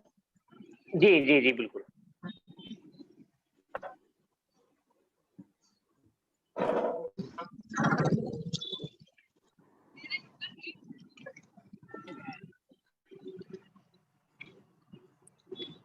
सर, मुझे लगता है बोनी सिंह बत्रा सर नहीं सुन पा रहे हैं, कुछ तकनीकी समस्या हुई होगी। मैं ही आमंत्रित करता हूँ। हमारे बीच में अगले वक्ता है डॉक्टर हितेंद्र पटेल सर हैं। आप प्रोफेसर और हेड हैं department of history, Rabindra Bharati university Kolkata, ex fellow Indian institute of advance study Shimla. आपके काफी लेख है सर, मैं अगर गिनाने लगूंगा तो मुझे लगता है काफी लोग डर भी जाएंगे कि सर के इतने लेख नहीं है। फिर भी सर का नाम ही काफी है, इनके लेख या इनके परिचय के सर मोहताज नहीं है। भी काफी पुस्तकें और काफी शोध पत्र प्रकाशित हुए हैं। सर का नाम ही अपने आप में बहुत बड़ा है। मैं सर का और ज्यादा परिचय कराने से बढ़िया क्षमा चाहूंगा सर कि आप सीधे व्याख्या। हितेंद्र पटेल सर को सादर प्रणाम। धन्यवाद डॉक्टर मनमोहन लाल। मैं सामने पीयूष जी को देख पा रहा हूँ, पीयूष त्रिपाठी जी। उन्होंने बताया कि सर क्षमा चाहता हूँ, मेरा संपर्क उसी समय पे जस्ट टूट गया था, तो मुझे इस कार्यक्रम का संचालन करना था दरअसल वो, लेकिन उसी सेकंड समय टूट गया था, तो मैं क्षमा चाहता हूँ इसके लिए। कोई बात थैंक यू नहीं सर, कोई बात नहीं, क्योंकि तकनीकी समस्याएं आती रहती हैं, तकनीकी है हमारी। तो मैं सबसे पहले धन्यवाद दूंगा मुझे नौजवान जिन लोगों को मैं हिंदी बौद्धिक जगत के देदीप्यमान नक्षत्रों के रूप में देखता हूँ। डॉक्टर रमाशंकर सिंह, डॉक्टर अजय कुमार और शुभनीत कौशिक, इन तीनों के साथ अब लगभग पुराने पड़ रहे मुझे भी बोलने का मौका मिला। इन लोगों के पास इतना कुछ है देने को और कहने को। आज तो रमाशंकर जी ने लगभग जो है मुझे मतलब क्या कहूँ, मुसीबत में डाल दिया है, क्योंकि उन्होंने इतने विस्तार से, इतने सुंदर तरीके से चीजों को रख दिया है कि चुनौती और बढ़ गई, क्योंकि डॉक्टर अजय कुमार जो है ये जी आज जुड़े हैं, तो दूध भी हैं और मित्र हैं। देखिए, सबसे पहले तो एक बात मैं कहना चाहूंगा कि हिंदी में जो मेरी किताब आई है और इसके लिए मुझे बहुत प्रशंसा मिल रही है या फिर अभी मिलेगी, और शायद वो उसका एक श्रेय जो है रमाशंकर जी और अजय कुमार को जाता है। ये मुझे एडमिट करना चाहिए, क्योंकि जब मैं शिमला गया था तो यही दोनों हिंदी का झंडा लिए हुए वहां थे, और मैं थोड़ा डरपोक किस्म का आदमी हूँ। मैं थोड़ी बहुत टूटी फूटी अंग्रेजी मैं अपने काम चलाता रहा हूँ आज तक। अंग्रेजी मुझे आती नहीं है, लेकिन और एक बात ईमानदारी से भी कहनी चाहिए कि मैंने हिंदी में लिखना जो है ये भी इसलिए भी शुरू किया कि मुझे अंग्रेजी में मजा ही नहीं आ रहा था। अच्छी अंग्रेजी भी नहीं आती है, और क्या कहें, मतलब ये बात कोई मानता नहीं है कि अंग्रेजी में बहुत सहज नहीं हो पाता। और मुझे अच्छा लगा कुछ दिनों पहले एक कार्यक्रम में सुदीप चंद्र ने जब कहा कि मैं अंग्रेजी में काम करने गया और ना मैं घर का रहा ना काम का। तो ये बात मुझे अपने लिए भी कहने की इच्छा होती है। हालांकि मेरे पास एक दूसरा बहाना है, क्योंकि मैं एक हिंदी प्रदेश में रहता हूँ जहाँ हिंदी में काम करने की सुविधा नहीं है, इसलिए मैं बंगला में और अंग्रेजी में काम करने के लिए अभिशप्त हूँ। मतलब अभिशप्त नहीं कहना चाहिए, मतलब वही काम मुझे करना पड़ता है। रमाशंकर जी ने एक बहुत दिलचस्प बात कही। एक तो उन्होंने हिंदी में सम्मानित भविष्य की बात की, और एक और बात कही कि इतिहास उनके हाथ से फिसल रहा है। इतिहास को अब तक वो संभाले हुए थे, अब उनके हाथ से इतिहास जो है वो इतिहास जो उनके हाथ में फिसल रहा है। तो ये दो बड़ी सच्चाई है अभी इस वक्त कि हिंदी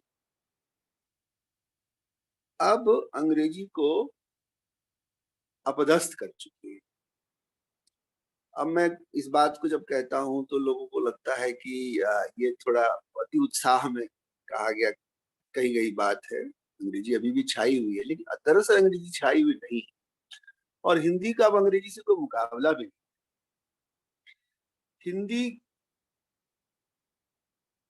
का विरोध या हिंदी के मार्ग में जो बाधा है वो अंग्रेजी नहीं।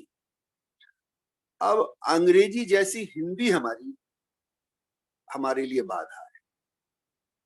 अंग्रेजी अब कभी भी इस देश में शक्तिशाली नहीं बन पाई, और ये बात मैं कुछ समय पहले से ही कहता हूं, क्योंकि अभी रमाशंकर जी भी कह रहे थे कि एक घिसा पिटा तर्क लोग देते थे कि हिंदी बाजार की भाषा है, बाजारू भाषा है, इसमें एकेडमिक्स की बात नहीं हो सकती है, इसमें कोई विचार जो है वो विचार की भाषा ये नहीं है।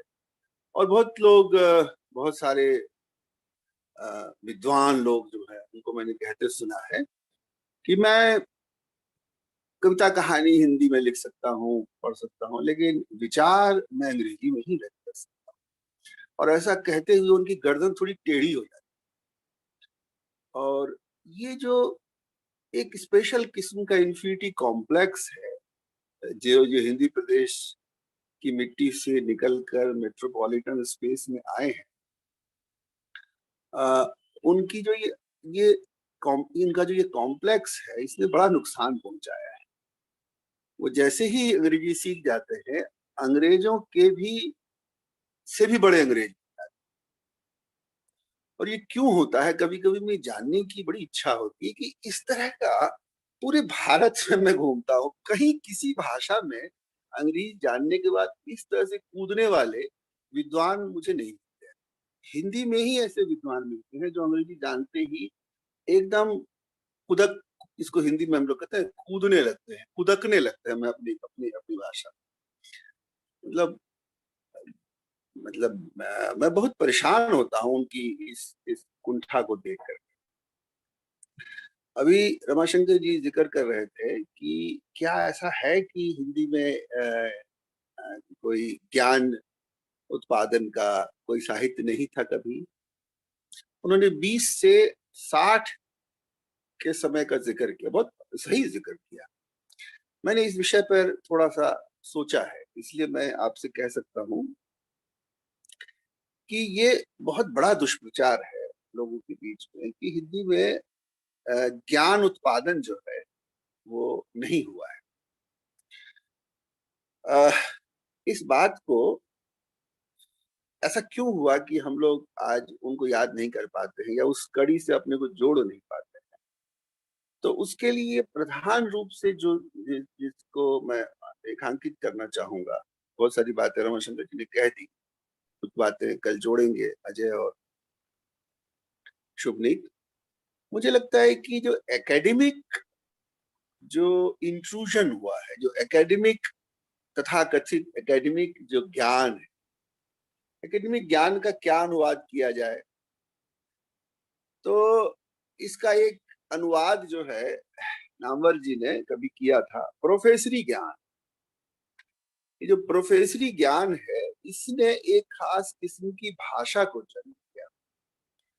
और जैसे डॉक्टर की भाषा डॉक्टर ही जाने, या कंपाउंडर जाने, या दवाई बेचने वाला जाने, वकील की भाषा वकील ही समझ पाए, वैसे ही एक लगभग कूट भाषा तो नहीं कहूंगा, लेकिन एक ऐसी भाषा का विकास हो गया एकेडमिक्स में, जिसके कारण हमारे यहाँ एकेडमिक के आने के बाद एक एकेडमिक क्लास बनता गया, और उसके साथ एक ऐसी भाषा विकसित हो गई जिसने कि सामान्य पढ़े लिखे लोगों के लिए उसको अबूझ सा बना दिया। एक बात को घुमा फिरा करके इस तरह से कहा जाने लगा कि अब वो बहुत काम की चीज नहीं रहेगी। सामान्य लोगों को अगर आपको जर्नल हाथ में दे दीजिए तो बेचारे को समझ में नहीं आएगा, तो उसको जो टाइटल दिखाएगा कि नहीं इसमें जन, संस्कृति, लोक आदि की बातें हैं, उसको लगेगा हाँ हाँ हाँ, तो लोक जन की बात है, लेकिन उसमें जो बात कही जा रही है वो उसको समझ में नहीं आएगी। उसमें कभी वो फ्रांस, कभी वो जर्मनी, कभी इंग्लैंड, कभी अमेरिका के विद्वानों का हवाला देखता रह सकता है और खुश हो सकता है कि ये लोग भी हमारे समाज का अध्ययन कर रहे हैं, लेकिन उससे कुछ उसको समझ में नहीं आया। और ये जो एकेडमिक भाषा का निर्माण हुआ, इसके समानांतर भारतीय एलीट ने धीरे धीरे अपने तरीके से एक ऐसी भाषा को शक्तिशाली बनाने की कोशिश जारी रखी, जिसके कारण एक शिक्षित समाज का एक जो सबसे ऊंचा वाला हिस्सा है, उसमें अंग्रेजी के लोग ही काबिज हैं। जैसे आप देखिएगा कि अंग्रेजी का विद्वान जो है, वो आपकी अंग्रेजी सुन करके जो है वो तुरंत आपसे हिंदी में बात करने लगेगा, और इसलिए करने लगता है कि वो बताना चाहता है कि बच्चे तुम जो है, तुमसे मैं बात कर रहा हूँ हिंदी में, और वो ऐसी हिंदी में बात करेगा कि थोड़ी देर में आपको अपमान जैसा महसूस लगेगा। और ये बात जो है मैं खुल के आप लोगों के सामने कह सकता हूँ, क्योंकि आप लोग इस पीड़ा के दंश से बहुत ज्यादा पीड़ित रहते होंगे। आप अपनी अंग्रेजी में बोल रहे हैं तो वो अंग्रेजी आपको लेकिन आपसे हिंदी में बात करेगा, ये बतलाने के लिए कि बच्चों तुम जो है उस योग्य नहीं हुए हो अभी। और जैसे ही वो अंग्रेज से बात करेगा, देखिए फिर उसकी जबान और देखिए उसका भाव बदल जाएगा पूरा। और ये बात जो है, ये जो बात है, इसको कहा जाना चाहिए, लेकिन क्या है कि ये बात कोई कहना भी नहीं चाहता है। बहरहाल एक बात का जिक्र करूंगा। भारत में अंग्रेजी में काम होता था, राजनीति भी अंग्रेजी में ही, लेकिन अचानक एक गांधी नामक आदमी आए और उन्होंने हिंदी में काम करने की शुरुआत की, और गांधी ने दृढ़ता से ये काम किया। मुझे याद पड़ता है कि कलकत्ता में एक सभा में तिलक अंग्रेजी में भाषण देते थे सामान्यतः, तो गांधी ने हिंदी में भाषण दिया, और तालियों की गड़गड़ाहट से जो है पूरा माहौल जो है गर्मा गया। अब इस भाषण के बाद तिलक को बोलना था, और तिलक जो है वो अंग्रेजी में अब कैसे बोले, बेचारे की पसीना छूट रहा था। तो गांधी ने तिलक को कहा कि आप जैसी हिंदी जानते हो वैसे ही बोलिए, और वैसी हिंदी में वो बोले, और पहली बार जो है उनको इस तरह का स्वागत मिला, सामान्य लोग समझ पाए। तो वहां से एक शुरुआत हुई। तो गांधी जो है उनको मैं मानता हूँ कि उन्होंने इस बात को सबसे पहले पकड़ लिया था कि भारत में राजनीति इस भाषा में ही हो सकती। और धीरे धीरे आपने देखा, रमाशंकर जी जिक्र भी कर रहे थे कि राजनीति की भाषा जो है वो भारतीय भाषा हो गई। जिन लोगों को ये लगता है कि बगैर बड़े विद्वान को कोट किए बिना कोई महत्वपूर्ण बात नहीं कही जा सकती, तो उनके लिए मैं कोट कर देता हूँ। सुदीप्तो कविराज ने कहा है कि भारत जो राष्ट्रीय हुआ है वो अंग्रेजी में हुआ है, वो भारतीय भाषाओं में हुआ है। उसमें उन्होंने सबसे पहली भाषा जिसका जिक्र किया वो है हिंदी। हिंदी, तमिल, बंगला आदि भाषाओं में भारतीय लोग अपने राष्ट्रीयता का पाठ उन्होंने पढ़ा है। तो राजनीति तो गई, अब राजनीति को अंग्रेजी में करे तो करे, दिल्ली में बैठ करके करे तो करे, उसके लिए कोशिशें होती हैं और एक खास किस्म का डिस्कोर्स जो अंग्रेजी में किया जाता है, लेकिन उनको पूछने वाला कोई नहीं होता है। कभी कभी बीच बीच में कोशिश की गई कि जो है अंग्रेजी में लाफ्टर शो किया जाए, तो पता चला कि उस लाफ्टर शो में जितने लोग वहां हैं उसके अलावा बहुत कम लोग सुनने वाले। कपिल शर्मा शो जो है वो बहुत ज्यादा पॉपुलर होता गया और अब ऐसा समय आ गया है कि अब अंग्रेजी ना जानने का जो एक स्पेशल यूएसपी है वो कपिल शर्मा के साथ जुड़ गया है। तो मैं इन बातों को इसलिए भी बहुत सरल तरीके से कह रहा हूँ क्योंकि बात इतनी साफ नहीं है, इतनी सरल भी नहीं, लेकिन मैं कहना ये चाहता हूँ कि अब वो जमाना लद गया जिसमें कि लोग वो क्वींस इंग्लिश में बात करते थे और लोग मंत्रमुग्ध होकर सुनते थे कि जरूर बहुत बढ़िया, बहुत शानदार, बहुत ऊपर की बात कही जा रही है। अब कोई नहीं अंग्रेजी को सुनना चाहता है, यकीन मानिए नहीं सुनना चाहता। और जो एकेडमिक ज्ञान था उसकी भी पोल खुल चुकी है। एकेडमिक ज्ञान क्या होता है?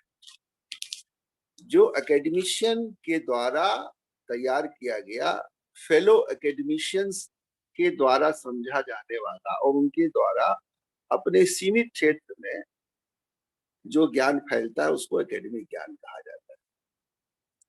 वो एक बहुत ही क्या कहना चाहिए, जब कैंपस की एक खास किस्म की भाषा होती है जिसमें कि आप कुछ करते रहते हैं, उनको कोई बाहर की दुनिया से कोई खास मतलब नहीं होता है। एक बात जो भी लोग सोशल साइंस में काम करना चाहते हैं उनको समझ लेनी चाहिए कि हमको अपनी भाषा को रूप देना है, एक ऐसी भाषा को फिर से वापस लाना है जो इसमें ज्ञान चर्चा हो और जो लोगों को समझ में आए। तो मैंने पाया है कि 2-3 हमारे पास मॉडल है और वो जो 2-3 मॉडल है वो बड़े दिलचस्प मॉडल है। एक रविंद्रनाथ टैगोर का भी मॉडल है। रविंद्रनाथ ने लगभग हर विषय में लिखने की कोशिश की और बंगला में कोशिश की और सभी चीजों में मैं समझता हूँ कि हम उनको एक मॉडल के रूप में दे सकते हैं। अगर हिंदी में बात करें तो मैंने पिछले दिनों गौर किया कि 2-3 लोग हैं जिनकी भाषा में समाज विज्ञान संभव है। सबसे उपयुक्त जो है, मैं जिनकी किताबों को, जिनकी भाषा को पढ़ के मुझे लगा कि ये आदमी हमारे बहुत काम का हो सकता है, वो है रांगे राघव। बहुत सारे लोग उनके नाम से परिचित हैं लेकिन उनको बहुत ध्यान से पढ़ा नहीं गया है। रांगे राघव है, राहुल सांकृत्यायन है, रामविलास शर्मा है और किन्हीं अर्थों में